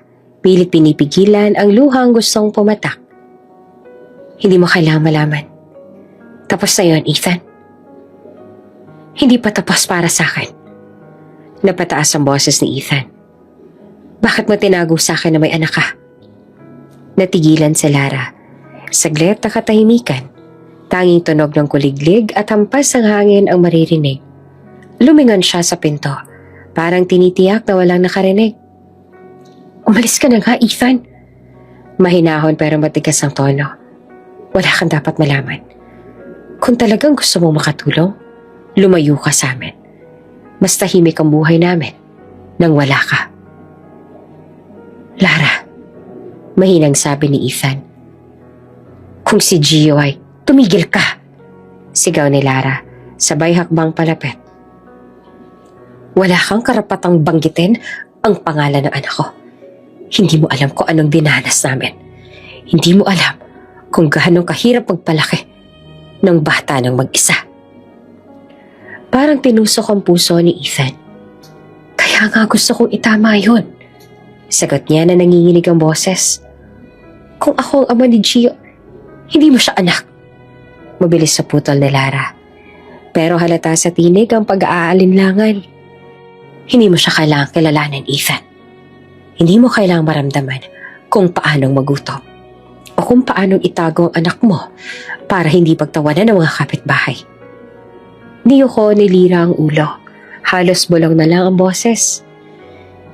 Ginawa ko ang lahat para mapalaki siya ng marangal kahit wala ka. Kaya pakiusap, umalis ka na. Tahimik si Ethan. Sa loob-loob niya, ramdam niya na may ibang tinatago si Lara. Isang bagay na pilit nitong pinipigilan sabihin. Kung wala akong karapatan, bakit ganito ang pakiramdam ko? Bulong niya. Bakit kapag tinitingnan ko siya, parang nakikita ko sarili ko?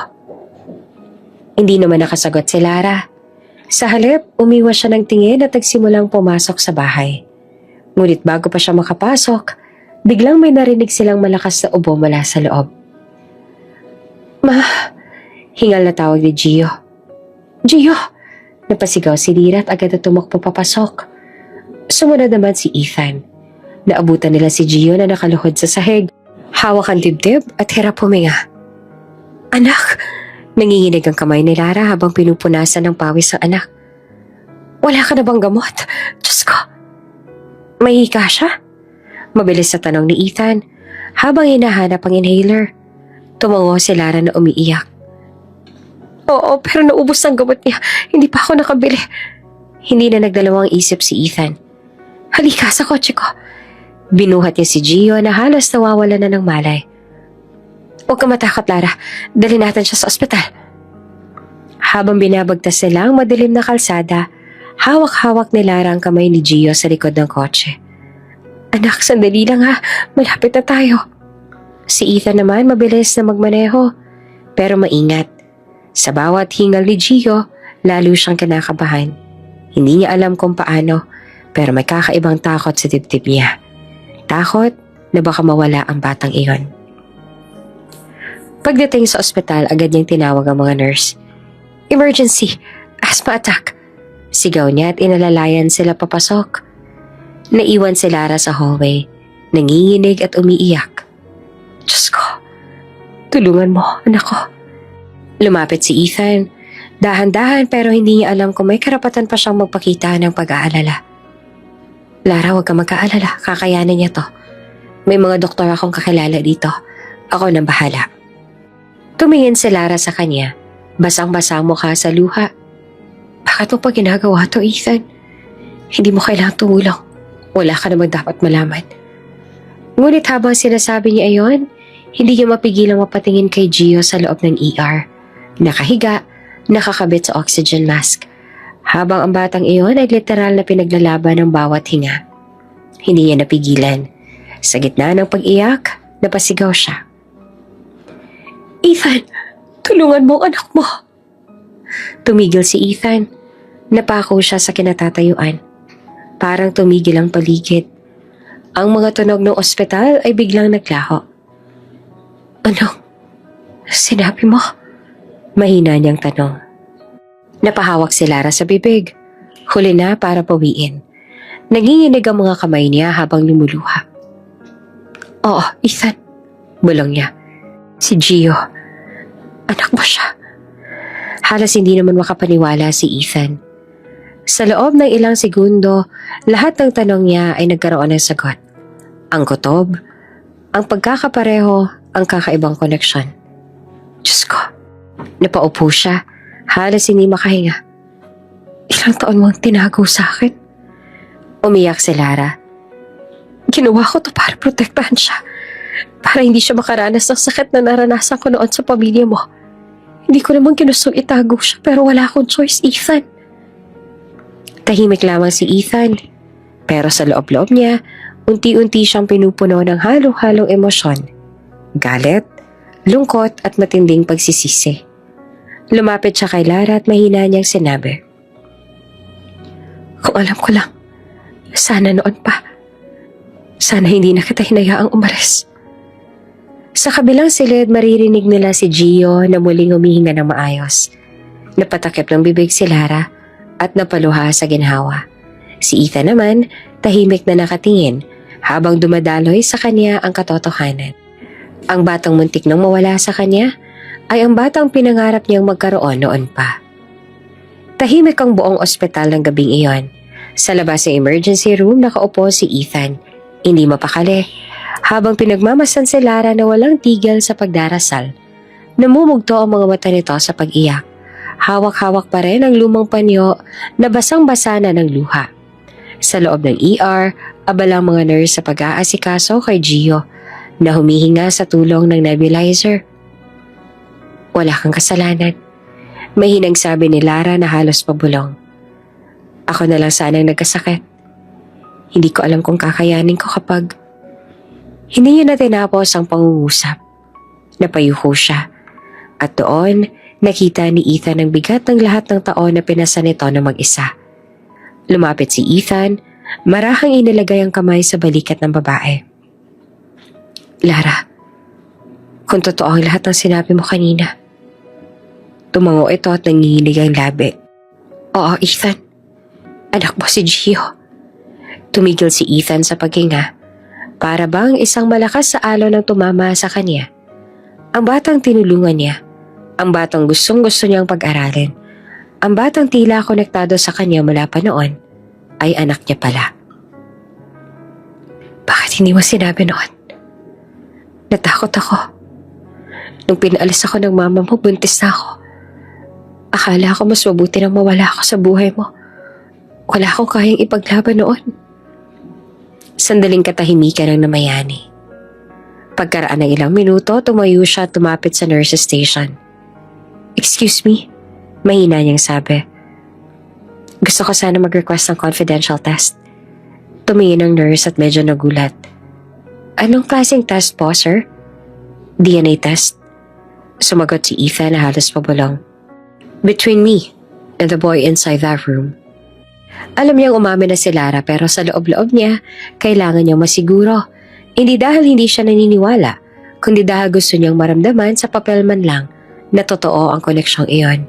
Gusto niyang makita at hindi lang maramdaman. Habang kinukuha ng nurse ang sample ng dugo ni Gio, pinagmamasan lang ni Ethan mula sa labas. Tahimik lamang ang bata, mahimbing na natutulog. Parang anghel. Naramdaman niya ang bigat sa dibdib, pagsisisi, tuwa at takot. Lahat ng emosyon na matagal nang naipon. Kinabukasan, maagang dumating si Ethan sa ospital. Hawak niya ang isang tasa ng kape, ngunit hindi niya ito maibaba sa kaba. Umupo siya sa hallway katapat ng laboratory, habang si Lara naman ay tahimik na naglalaban ng mga lab gown sa janitor's area. Parang walang nangyari, pero sa totoo lang, pareho silang hindi mapakali. Lumapit ang isang staff nurse at inabot ang sobre. Sir, confidential result po. Sabi nito at kinuha ni Ethan ang sobre. Nanginginig pa ang kamay. Pagbukas niya, bumungad ang salitang matagal niyang pinananalpikan. Paternity probability, 99.9% matched. Napatigil siya, hindi siya nakagalaw. Parang biglang huminto ang lahat ng tunog sa paligid. Ang mga tao, ang makina, ang ingay ng ospital.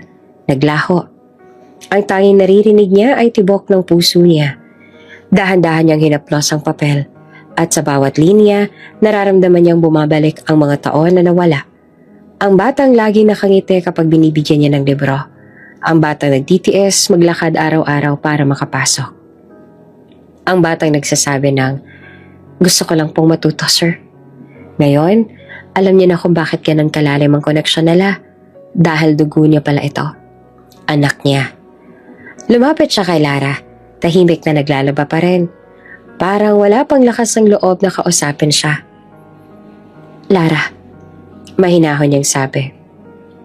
Tumingin ito, bakas ang pagod at takot sa mga mata. Bakit? Ano na naman yan? Tahimik si Ethan sandali, tsaka marahang umiti. Nangingilid ang luha. Tama ka.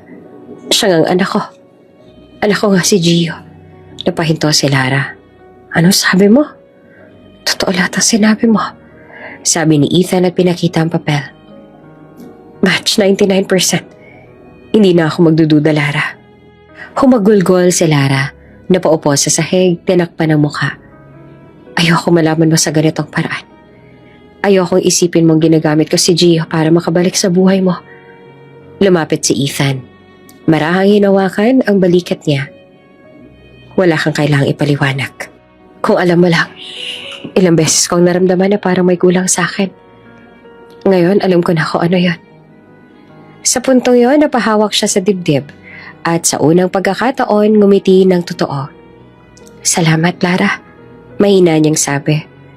Dahil pinalaki mo siyang mabuti. Hindi ko man siya nakasama noon pero ngayon, hindi ko nahahayaang mawala pa siya sa akin.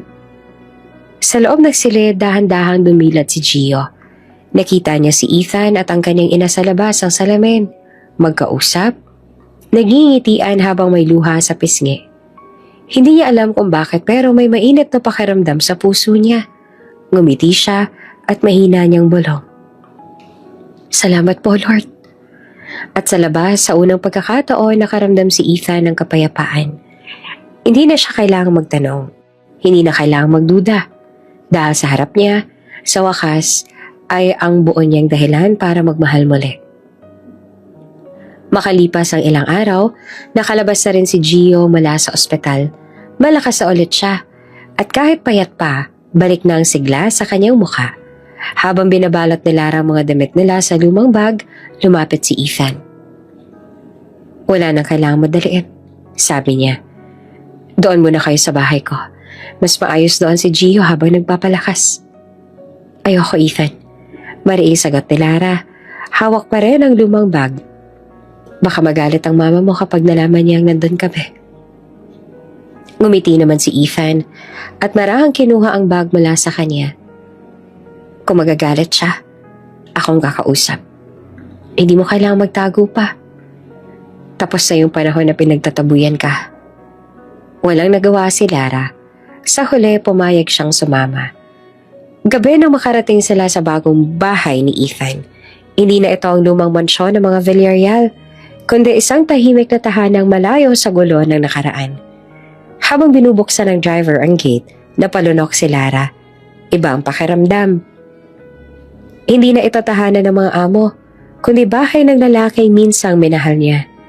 Tahimik siyang pumasok kasama si Gio, habang pinagmamasa ng mga dingding na puno ng bagong alaala.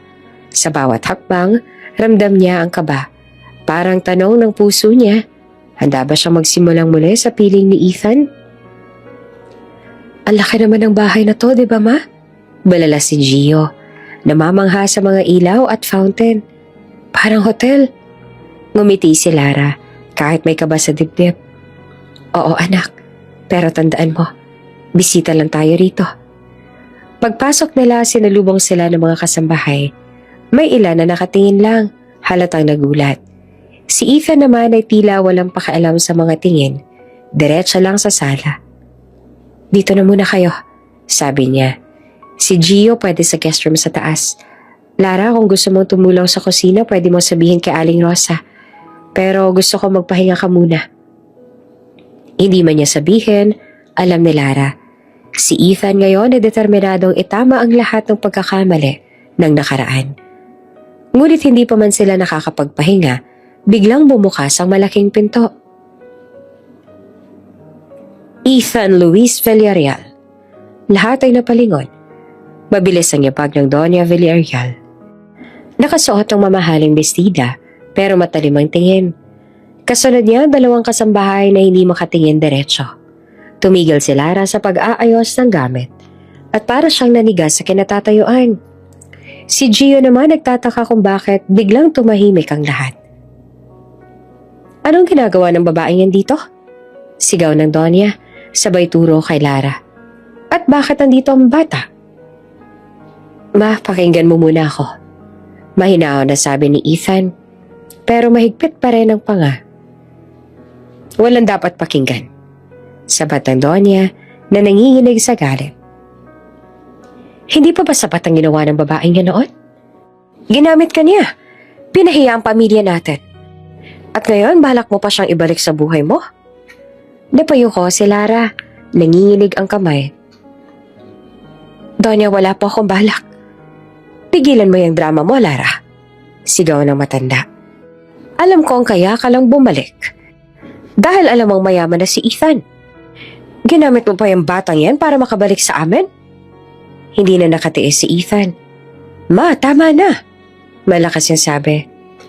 Hindi siya bumalik para manghingi. Ako nag-imbita sa kanila. Si Lara ang nagpalaki sa anak ko. Habang ako, wala. Wala akong alam dahil tinago niyo sa akin ang totoo noon. Napaatras ang Donya.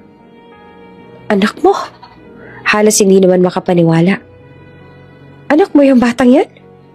Tumango si Ethan at lumapit kay Gio. Oo, ma. Anak ko si Gio. Tumingin ang matanda sa bata. Halatang hindi makapaniwala. Hindi pwedeng totoo yan. Mahina niyang sabi. Hindi pwedeng. Ngunit nakita niya sa mukha ni Gio ang mga mata ni Ethan. Ang forma ng labi at maging ngiti. Diyos ko. Napalayo siya ng hakbang. Ethan, alam mo ba sinira ng babaeng yan ang buhay mo noon? Dahil sa kanya, halos mawalan ka na ng pangalan sa lipunan. Lumapit si Lara, umiiyak. Donya, hindi ko po sinira ang anak ninyo. Ako pong sinira ninyo. Pinalayas ninyo ako noon nang walang kasalanan. Nang hindi mo lang ako nakakapagpaliwanag. Pinagbintangan ninyo ako nagnakaw. Pero ang totoo, wala naman akong ninanakaw kundi ang pagmamahal niya. Napakawalang hiya mong babae ka. Sigaw ng Donya. At bigla niyang sinampal si Lara. Napahinto si Gio. Nanlaki ang mata. Ma? Sigaw niya at mabilis na tumakbo sa harap ng ina. Huwag niyo pong sasaktan si Mama. Parang may matalim na tumusok sa puso ni Ethan sa tagpong iyon. Agad niyang hinawakan ang kamay ng Donya. Ma, tama na to. Galit niya sabi. Si Lara ang minahal ko noon. At hanggang ngayon, siya pa rin. Ethan, mangiyak-iyak na wika ng matanda. Hindi mo alam ang sinasabi mo. Alam ko, sagot ni Ethan na mariin. Buong buhay ko, nagkamali ako sa pakikinig sa inyo. Pinabayaan ko mawala si Lara dahil sa takot. Dahil sa dangal ng pamilya. Pero ngayon, ayoko nang mamuhay sa kasinungalingan. Siya ang babaeng minahal ko noon at siya pa rin ang mahal ko ngayon. At ang batang yan, anak ko, dugo ko.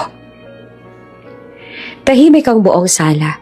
Tanging hikbi ni Lara at mabigat na paghinga ng Donya ang naririnig. Kung hindi niyo kami kayang tangkapin, patuloy pa ni Ethan. Aalis kami. Pero sana ma, bago niyo kami tuluyang husgahan, isipin ninyo. Ilang taon kayong nabuhay nang hindi alam na may apo kayo. Tatanda kayong may galit sa puso. Habang may batang lumalaki na ang gusto lang ay mag-aral at mapabuti. Unti-unti napayuko ang Donya, nanginginig ang kamay. Hindi ko alam. Mahina niyang sabi. Lumapit si Gio, dahan-dahan at marahang hinawakan ng kamay ng matanda. Lola, mahina niyang wika.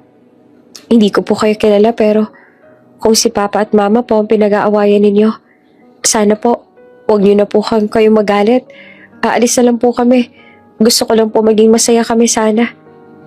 Tumulo ang luha ng Donya. Sa unang pagkakataon, hindi siya makasagot at umalis ang Donya. Habang pinagmamasdan ni Ethan ng eksena, mahigpit niyang hinawakan ang kamay ni Lara. Tapos na ang takot, Lara. Bulong niya. Simula ngayon, ako na ang kakampi mo. Wala na makakahiwalay sa atin. At sa unang pagkakataon, sa loob ng bahay na minsan naging success sa pagkawasak nila, naramdaman ni Lara ang tunay na katahimikan.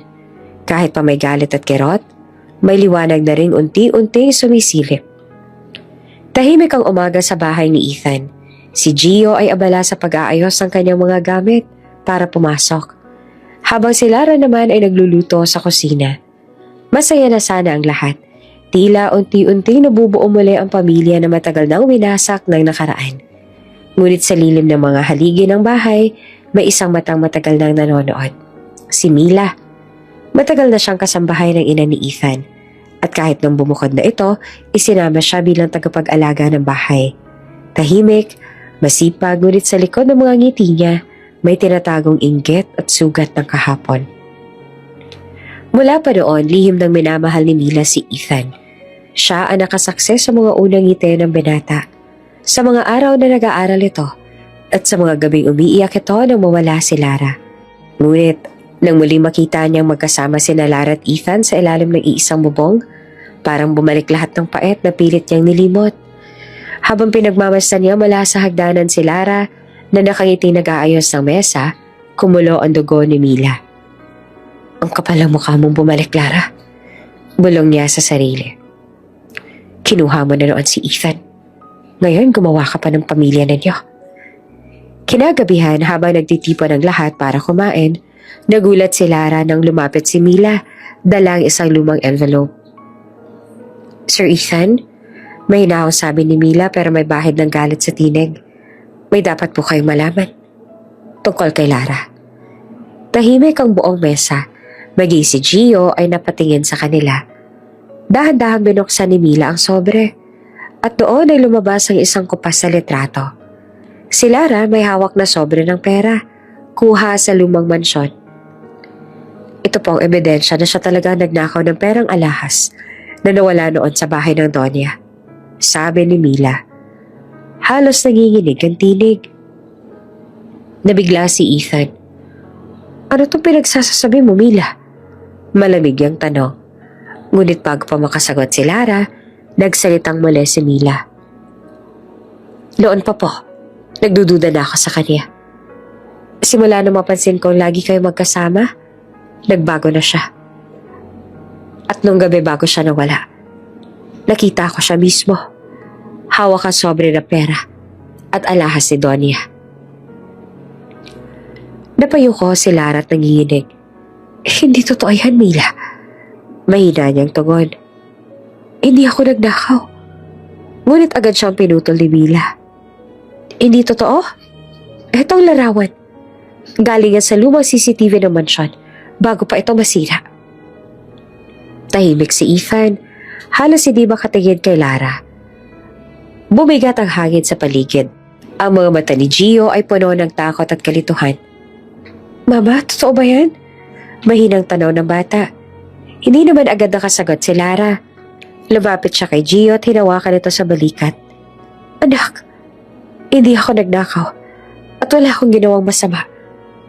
Pero alam ko may mga taong gustong sirain ako noon. Ngunit tila hindi iyon sapat kay Mila.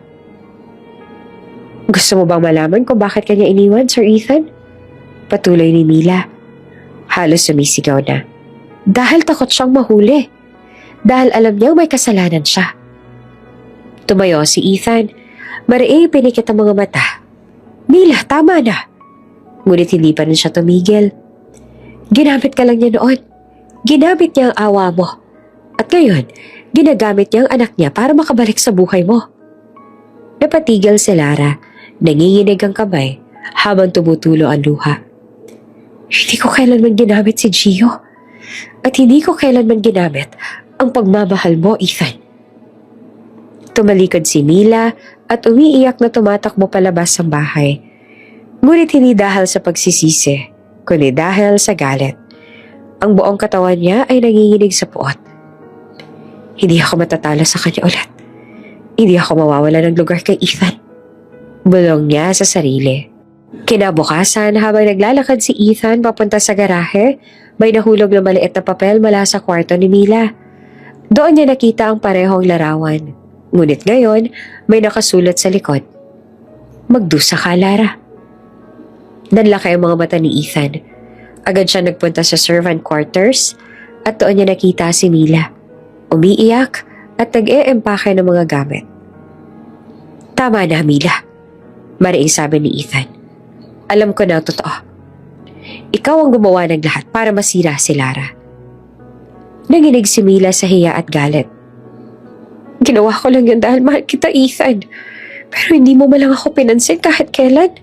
Lagi na lang siya. Sigaw niya habang tumutulo ang luha. Hindi mo kailangan sirain ng iba para maramdaman mong mahalaga ka. Malamig na tugon ni Ethan. Pero dahil sa ginawa mo, muntik mong masirang pamilya ko. Umiyak si Mila. Pero sa dulo, wala siyang nasabi kundi isang mapait na, hindi mo ako kahit kailan kayang mahalin. At tuluyang umalis, dala ang bigat ng konsensya at pagkatalo. Nang makaalis si Mila, bumalik si Ethan sa bahay at niyakap si Lara ng mahigpit. Patawarin mo ako.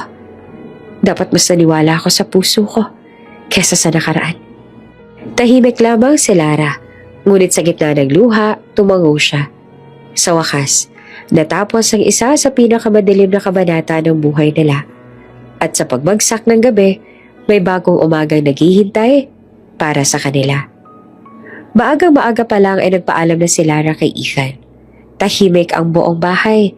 Tanging tunog lang ng mga ibon sa labas at mahina niyang pagbuntong hininga. Saan ka pupunta? Tanong ni Ethan. Medyo nag-aalala habang inaayos ang kwelyo ng polo. May kailangan na akong puntahan. Mahina niya namang sagot, sabay iwas ang tingin. Kailangan kong gawin to, Ethan. Para sa ating lahat. Hindi na nagtanong pa si Ethan. Ramdam niyang may mabigat na dahilan si Lara, kaya hinayaan niya itong umalis. Ngunit hindi niya alam na ang patutunguhan nito ay ang lumang mansyon ng mga Villarreal. Ang bahay na minsan naging success sa kanilang pag-ibig, lihim at pagkasira. Pagdating ni Lara sa mansyon, parang bumalik ang lahat ng alaala. Ang amoy ng lumang kahoy, ang kintab ng marmol na sahig, at ang matayog na hagdanang minsan niyang nililinis habang lihim na pinagmamasdan si Ethan sa itaas. Nanginig ang kamay niyang hawak ang maliit na bag. Parang bawat hakbang ay bigat na nakaraan. Lara? Tawag ng mga katulong. Ikaw nga ba yan? Ngumiti siya at pilit. Oo, Aling Agnes, nandyan po ba si Donya? Tahimik na tumango ang katulong at agad siyang pinapasok. Sa gitna ng malawak na sala ay nakaupo si Doña Beatriz Villarreal. Mahigpit pa rin ang tindig. Elegante pa rin sa kabila ng edad. Ngunit malamig ang mga mata nang magtagpong muli ang kanilang tingin. Bakit ka narito? Tanong ng Doña. Matalim ang tinig. Huminga naman ng malalim si Lara at sa harap ng dating amo, dahan-dahan siyang lumuhod. Doña Beatriz, mahina niyang sabi na nanginginig. Hindi po ako nandito para magpaliwanag, kundi para humingi ng tawad. Nagtaas ang ilay ang Donya. Tawad? Matapos mong sirain ang anak ko? At magtago ng anak na hindi mo lang sinasabi kung kanino? Tumingin si Lara, may luha sa mga mata. Hindi ko po ninais sasaktan si Ethan o sirain ang pamilya ninyo. Minahal ko lang po siya, Donya. Wala pong halong interes. Walang pagnanasa sa yaman. At kung nagkaroon kami ng anak, natakot po ako. Ayoko pong madamay siya sa gulo kaya ako umalis. Tahimik ang Donya, ngunit halata ang pagigirig ng kamay nito habang hawak ang tasa ng tsaa. Kung talagang wala kang masamang intensyon, bakit mo tinago ang bata? Dahil alam ko po ayaw niya sa akin. Sagot pa ni Lara, halos pabulong. Ayoko lumaki si Gio na sa gitna ng galit at paninisi. Mas pinili ko itaguyod siya na mag-isa. Kahit mahirap. Kahit masakit. Tumingin siya na diretso sa mga mata ng Donya. Gusto ko lang po siyang mapalaki ng marangal kahit walang apelidong Villarreal. Pero kung hindi pa rin po ninyo kayang tanggapin ang pagmamahal namin ni Ethan, aalis na lang po kami ni Gio. Hindi ko po kaya sirain kayo bilang mag-ina. Tahimik na tumulo ang luha sa mga pisngi ni Lara. Sa bawat salitang lumalabas sa bibig niya, para siyang nababawi sa nakaraan. Lahat ng takot, lahat ng bigat na tinago niya sa loob ng maraming taon. Ngunit bago pa siya makatayo, narinig niya ang isang tinig mula sa pintuan. Wala nang kailangang umalis. Paglingon ni Lara, naroon si Ethan. Nakatayo siya sa bungad. Seryosong mukha, ngunit may lambing sa mga mata. Dahan-dahan siyang lumapit. Humawak sa balikat ni Lara at marahang itinayo ito. Tama na, mahina niyang sabi. Hindi na kita hahayaang mawala ulit. Tinitigan ni Donya ang anak. Ethan, alam mo bang sinasabi mo? Alam mo ba kung anong pinagdaanan ng pamilya natin dahil sa babaeng yan? Tumango si Ethan. Alam ko, Mama. Pero alam ko rin kung gaano siya nagsakripisyo para itago at itaguyod ang anak ko. Kung may nagkamali man, ako yun. Dahil pinaniwalaan ko noon ang mga kasinungalingan at hindi ang puso ko. Tahimik si Donya. Kita sa mga mata niya ang halong galit, gulat at unti-unting pag-unawa. Napatingin siya kay Lara na nakatayo lamang, tahimik na umiiyak sa tabi ni Ethan. Hindi ko man naintindihan agad. Wika ng Donya. Mabagal ngunit totoo. Nakikita kong totoo ang damdamin mo. Nakikita ko rin kung paano mo inalagaan si Gio. At kung siya'y pinalaki mong may respeto at kababaan ng loob. Marahil, hindi ako nagkamali sa huling pagkakataon. Dahan-dahan siyang lumapit kay Lara. Tumayo ka, sabi ng Donya habang hangawak ang kamay nito. Hindi kita kailangang pagdudahan pa. Wala na akong galit. Sa tagal ng panahon, ikaw lang palang tunay na nagmahal sa anak ko nang walang kapalit. Napahagulgol naman si Lara sa harap ng Donya. Salamat po. Salamat po, Donya. Ngumiti naman ang matanda. May luha na rin sa mata. Hindi mo kailangan lumuhod. Ngayon, pamilya ka na rin ng Villarreal. Sa gilid ng sala, pumasok si Gio. May dalang maliit na bouquet ng bulaklak. Lola, mahina niyang sabi. Napalingon ng Donya at gumiti. Halika rito, apo. Lumapit si Gio at yumakap sa kanya. Sa unang pagkakataon, naramdaman ng bata ang init ng isang pamilyang buo. Hindi perpekto, pero totoo. Niyakap ni Ethan si Lara mula sa likod. Tama ang pagtakbo. Mula ngayon dito na tayo. Walang lihim, walang takot, walang iwanan. At sa lumang mansyon na minsan naging success sa kanilang pagdurusa, muling umalingaw-ngaw ang tahimik na pag-ibig. Isang tanda ng tunay na pagpapatawad at ng pamilyang muling nabuo dahil pinili nila magpatawad, magmahal at magsimulang muli. Maaliwalas ang umagang iyon sa bahay ni Ethan. Habang nag-aalmusal sila Lara at Gio, tahimik lang ang paligid. Tila ba unti-unti nang bumabalik ang normal na ritmo ng buhay nila. Si Gio ay masiglang nagkukwento tungkol sa bagong proyekto sa paaralan, habang si Lara naman ay abala sa pagsali ng gata sa baso. Si Ethan nakatingin lamang sa kanila, puno ng pasasalamat sa pagkakataong muling buuin ng pamilyang matagal niyang hinanap. Ngunit sa kabilang banda ng lungsod, sa lumang mansyon ng mga Villarreal, may hindi inaasahang pangyayari. Habang naglalakad pababa ng hagdan si Doña Beatriz, bigla siya nawala ng balanse. Napasigaw ang mga kasambahay nang bumagsak ito sa matigas sa marmol. At ilang saglit lang ay nakaratay na ito sa sahig. Walang malay. Donya, tulungan ninyo kami! Sigaw ng isang katulong. Agad siyang isinugod sa ospital. Pagkaraan ng ilang minuto, tumunog ang telepono sa bahay ni Ethan. Sir, sabi ng sekretarya, na-ospital po si Ma'am Beatriz, nahulog sa hagdan. Napatigil si Ethan. Agad na tumayo. At walang pagdadalawang isip na tumakbo palabas. Lara, pupunta ako sa ospital. Ayoko sanang iwan kayo pero kailangan ko siyang makita. Tumango naman si Lara. Halatang nag-aalala rin. Sige Ethan, sabihin mo sa kanya gumaling siya agad. Pagdating ni Ethan sa ospital, sinalubong siya ng mga nurse at agad siyang dinala sa silid ng kanyang ina. Nakahiga roon si Doña Beatriz. Mahina ngunit gising. Ang dating matatag at istriktong ina, ngayon tila ba isang ina na napagod sa bigat ng mga taon. Ma, mahina ang tawag ni Ethan habang lumapit. Anong nangyari? Ayos ka lang ba? Ngumiti naman ang Donya, mahina at papatla.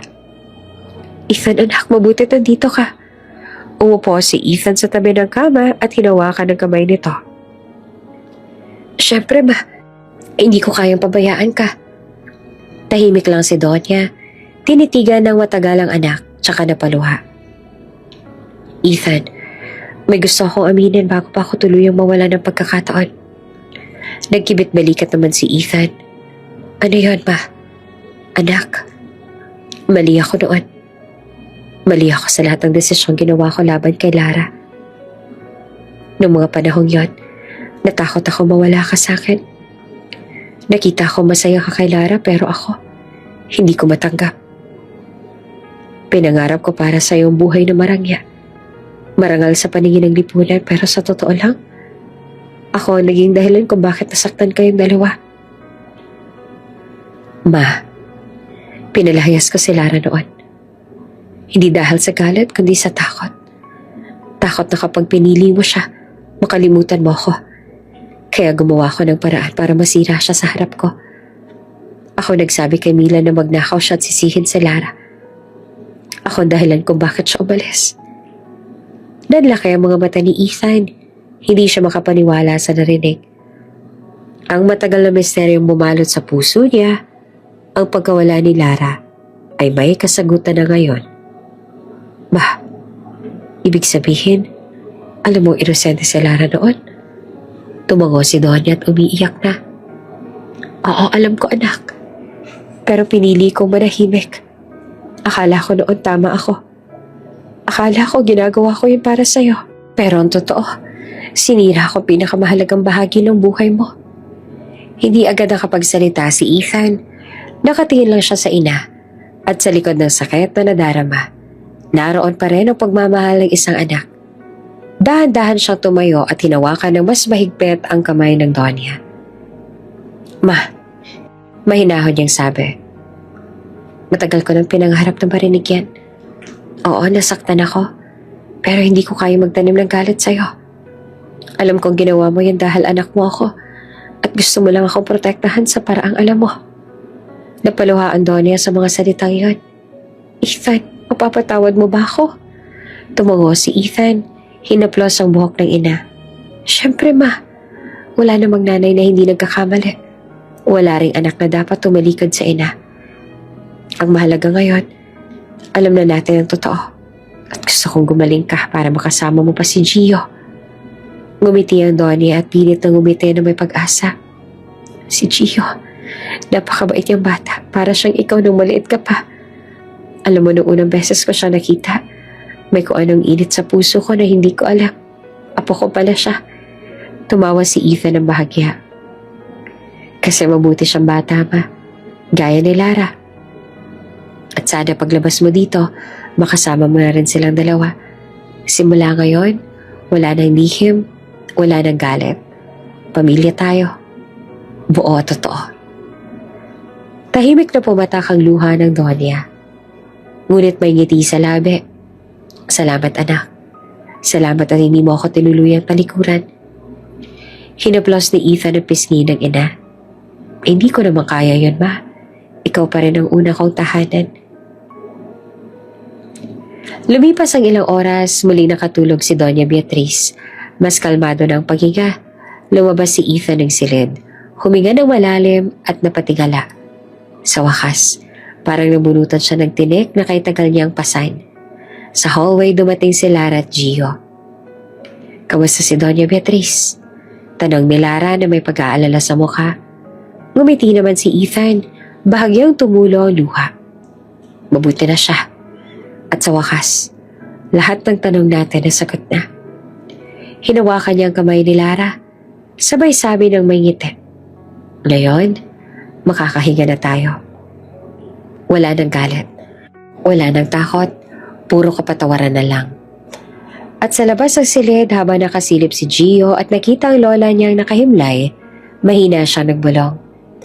Salamat Lord. Buo na ulit ang pamilya namin. Makalipas ang 3 taon, tila isang panaginip lang ang lahat ng pinagdaanan ni Ethan, Lara at Gio. Mula sa mga sugat na nakaraan hanggang sa bagong simula. Natutunan nilang yakapin ang kapatawaran at pag-asa. Ngayong araw, espesyal para sa kanilang tatlo. Graduation ni Gio. Maagang gumising si Lara, abala sa plansya ng damit ng anak, habang si Ethan naman ay naghahanda ng kamera at bulaklak na ibibigay mamaya. Anak, siguraduhin mo kumain ka muna bago umalis. Paalala ni Lara habang inaayos ang kwelyo ni Gio. Oo naman, ma. Sagot ni Gio na nakangiti. Halatang sabik pero kinakabahan din. Hindi ako pwedeng mahilo sa stage. Baka matumba ako sa gitna ng speech. Napatawa si Ethan habang inaayos ang mga dadalhin. Hindi ka mahihilo. Alam ko namang sanay kang humarap sa tao. Valedictorian ka anak, kaya proud kami sa'yo. Napangiti naman si Gio. Ngunit may luha sa gilid ng mga mata. Kung hindi dahil sa inyo, hindi ako makakarating dito. Habang naglalakad sila papunta sa paaralan, nadaanan nila ang lumang gate kung saan madalas sumilip noon si Gio. Ito ang simula ng lahat. Huminto siya sandali. Pinagmamasa nito. Pa, dito nagsimula ang lahat ano? Tumango si Ethan at nakangiti. Oo, dito rin kita unang nakita. Madugis na ka pa, pero may liwanag sa mga mata. Parang sinasabi ng tadhana na, iyan ang anak mo, Ethan. Ngumiti si Lara at hinawakan ang kamay nilang mag-ama. At ngayon tingnan mo siya, binata na. Pagdating nila sa paaralan, punong-puno ng tao ang auditorium. Nakaayos ang mga estudyante sa kani-kanilang upuan. At sa unahan, nakaupo ang mga magulang na punong-puno ng tuwa. Umupo sila Ethan at Lara sa gitna. Parehong kabado pero masaya. Habang isa-isang tinatawag ang mga pangalan ng mga nagtatapos, narinig ang masiglang palakpakan. Nang magitin ng principal, our class valedictorian, Gio de la Cruz Villarreal. Sabay-sabay na tumayo ang mga tao, nagbigay ng masigabong palakpakan. Tahimik na napaluha si Lara habang pinagmamasta ng anak, na naglalakad sa entablado. Suot ang toga. May kumpiyansa hindi niya kailanman nakita noon. Si Ethan naman ay napangiti, bahagyang sumipol pa ng palakpakan. Parang batang proud sa kanyang anak. Tumayo si Gio sa podium, huminga ng malalim, at nagsimulang magsalita. Magandang hapon po sa inyong lahat. Bago ang lahat, gusto ko magpasalamat sa Diyos na sa pagkakataong ibinigay niya sa akin na makapag-aral, mangarap at tumayo rito ngayon. Tahimik ang lahat. Marami po sa atin na nagsimula sa wala. Ako mismo, dati lang sumisilip sa bintana ng eskwelahan na to. Naglilinis ang basura at nangangarap lang na makapasok sa loob. Akala ko noon imposible, pero may isang taong naniwala. Sandaling tumigil si Gio at napatingin kay Ethan na nakatingin din sa kanya. May ngiting puno ng pagmamalaki. Hindi ko alam noon na siyang tatay ko. Ang tao nagbigay sa akin ng pagkakataon na hindi lang basta mabuting tao, kundi ang taong pinagmanahan ko ng pangarap at tapang. Nagsimula namang magilid ang luha ni Lara. Ramdam niya ang bawat salita ng anak. Totoo, galing sa puso. Salamat po, pa. Sabi ni Gio na ang tinig ay halos pabulong, ngunit umaalingaw sa buong bulwagan. Salamat sa mga taong naniwala sa akin. At kahit hindi pa niya alam na anak niya ako. Salamat sa pagmamahal na hindi humingi ng kapalit. Nagpalakpakan ng lahat, pati mga guro at estudyante. May ilan pang napaluha sa kwento ng batang minsang nasa labas lang ng gate, pero ngayon nangunguna na sa buong klase. Itinuloy ni Gio ang kanyang talumpate. Sa lahat ng estudyante rito, gusto kong ipaalala, hindi mo kailangang mayaman para mangarap. Hindi mo kailangan perpekto para magtagumpay. Ang kailangan mo lang, puso at tiwala sa sarili. Matapos ang malakas na palakpakan, lumapit si Ethan sa entablado at mahigpit na niyakap ang anak. Proud ako sa iyo, anak. Bulong niya. Sobrang proud. Salamat pa. Para to sa inyo ni Mama. Anak, ang layo na ng narating mo. Salamat at hindi mo kami binigo. Paglapit ni Lara, niyakap silang dalawa. Hindi po ako nangangako na maging perfect. Pero mangangako akong hindi ko kakalimutan kung saan ako nanggaling. Pag-uwi nila ng bahay, naghanda si Ethan ng simpleng salo-salo. May spaghetti, fried chicken at maliit na cake na may nakasulat na, "Congratulations, valedictorian Gio." Pa naman? Natatawang sabi ni Gio. Parang yung una mo sinelebrate yung pagiging top ko. Tama na anak, sagot ni Ethan habang inaabot ang regalo. Isang bagong laptop. Para sa kolehiyo mo. Naputulala si Gio. Pa, sobra naman to. Ngumiti si Ethan. Wala yon. Para sa anak ko nagpatunay na ang imposible, nagiging totoo kapag may sipag at puso. Habang kumakain sila, napatingin si Lara sa dalawa. Sa mga ngiti nila, ramdam niya ang kapayapaang matagal nilang hinintay.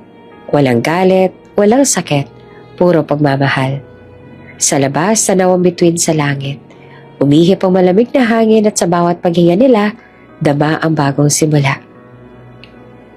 Salamat sa pagkakataong maitama ang nakaraan. Makalipas ang ilang buwan mula nang magtapos si Gio, tuluyan ang naging tahimik at payapa ang buhay ng pamilya Villarreal. Wala na mga lihim, wala nang galit. Tanging pag-ibig, pangarap at pag-asa na lamang ang namamayani sa kanilang tahanan. Isang gabi habang nakaupo si Ethan sa veranda, hawak ang medalya ni Gio, pinagmasdan ito sa ilalim ng buwan. Hindi niya maiwasang mapangiti.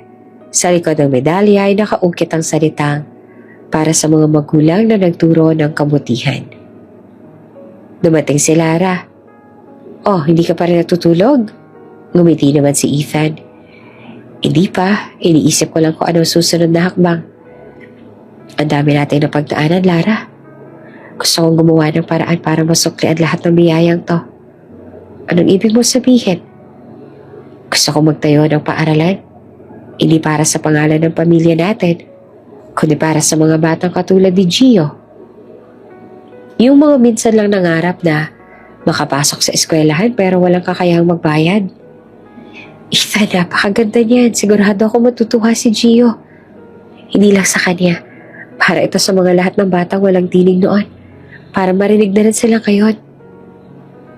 Sa tulong ng Villarreal Foundation, ilang buwan na nakalipas, ipinundar ni Ethan ang isang maliit ngunit maayos na paaralan sa isang liblib na barangay sa labas ng lungsod.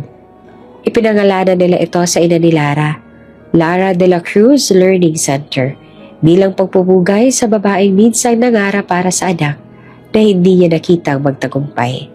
Sa unang araw ng pagbubukas, maagang nagising si Lara. Abala siya na nag-ayos sa mga school supplies na ipapamimigay.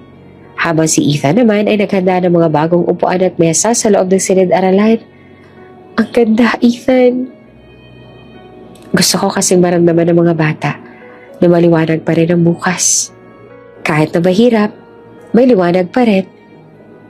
Dumating ang unang grupo ng mga bata. Ang ilan ay nakapaa, mga punit ang bag pero punong-puno ng mga ngiti. Agad silang sinalubong ni Lara. "Magandang umaga mga bata." Bati niya sabay abot ng mga notebook, papel at lapis. Ang mga batay sabay-sabay namang sumigaw. "Salamat po!" Habang pinagmamasdan sila, hindi napigilan ni Ethan ang mapaluha. Parang nakita niyang muli si Gio sa mga ngiting iyon. Inosente, puno ng pag-asa at handang mangarap. Ilang sandali pa ay lumapit si Gio. Suot ang simpleng polo at may dalang kahon ng mga libro. "Pa, saan ko po ilalagay to?" Ngumiti naman si Ethan. "Dun sa mesa anak, salamat ha." "Ang ganda pa. Hindi ko akalaing mangyayari to. Dati ako yung batang walang paaralan. Ngayon tumutulong na ako sa mga tulad ko." "Anak, dahil sa'yo, natuto kaming mangarap ulit. Ikaw ang dahilan kung bakit may bagong simula ang lahat ng to." "Salamat pa. Salamat ma. Buo na tayo." Habang naglalaro mga bata sa bakura ng bagong paaralan, naglakad naman si Ethan, Lara, papunta sa maliit na tarpaulin na nakapaskil sa harap. "Welcome to Villarreal Learning Center, para sa mga batang may pangarap." Tahimik silang tumingin sa isa't isa. "Hindi ko akalaing darating tayo rito," sabi ni Lara na halos pabulong. "Ako rin naman. Pero siguro talagang itong tadhana natin. Minsan, kailangan muna tayong masaktan bago matutong magmahal ng totoo. At minsan, kailangan muna natin mabasag bago muling mabuo.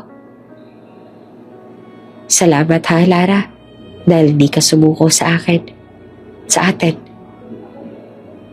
Habang lumalalim ang araw, maririnig ang halakhakan ng mga bata, ang ingay ng mga lapis sa papel, ang pagtakbo sa bakuran. Lahat ng iyon ay musika sa kanilang pandinig. Nakatayo si Ethan sa gilid at pinagmamasan ang bagong simula na unti-unti nabubuo sa harap niya. Sa tabi niya, niyakap niya si Lara mula sa likod.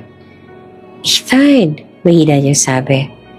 Ito na siguro pinakamagandang araw ng buhay natin. Oo, Lara, simula pa lang to. Simula na mas maraming batang matututo, mangarap at magmahal.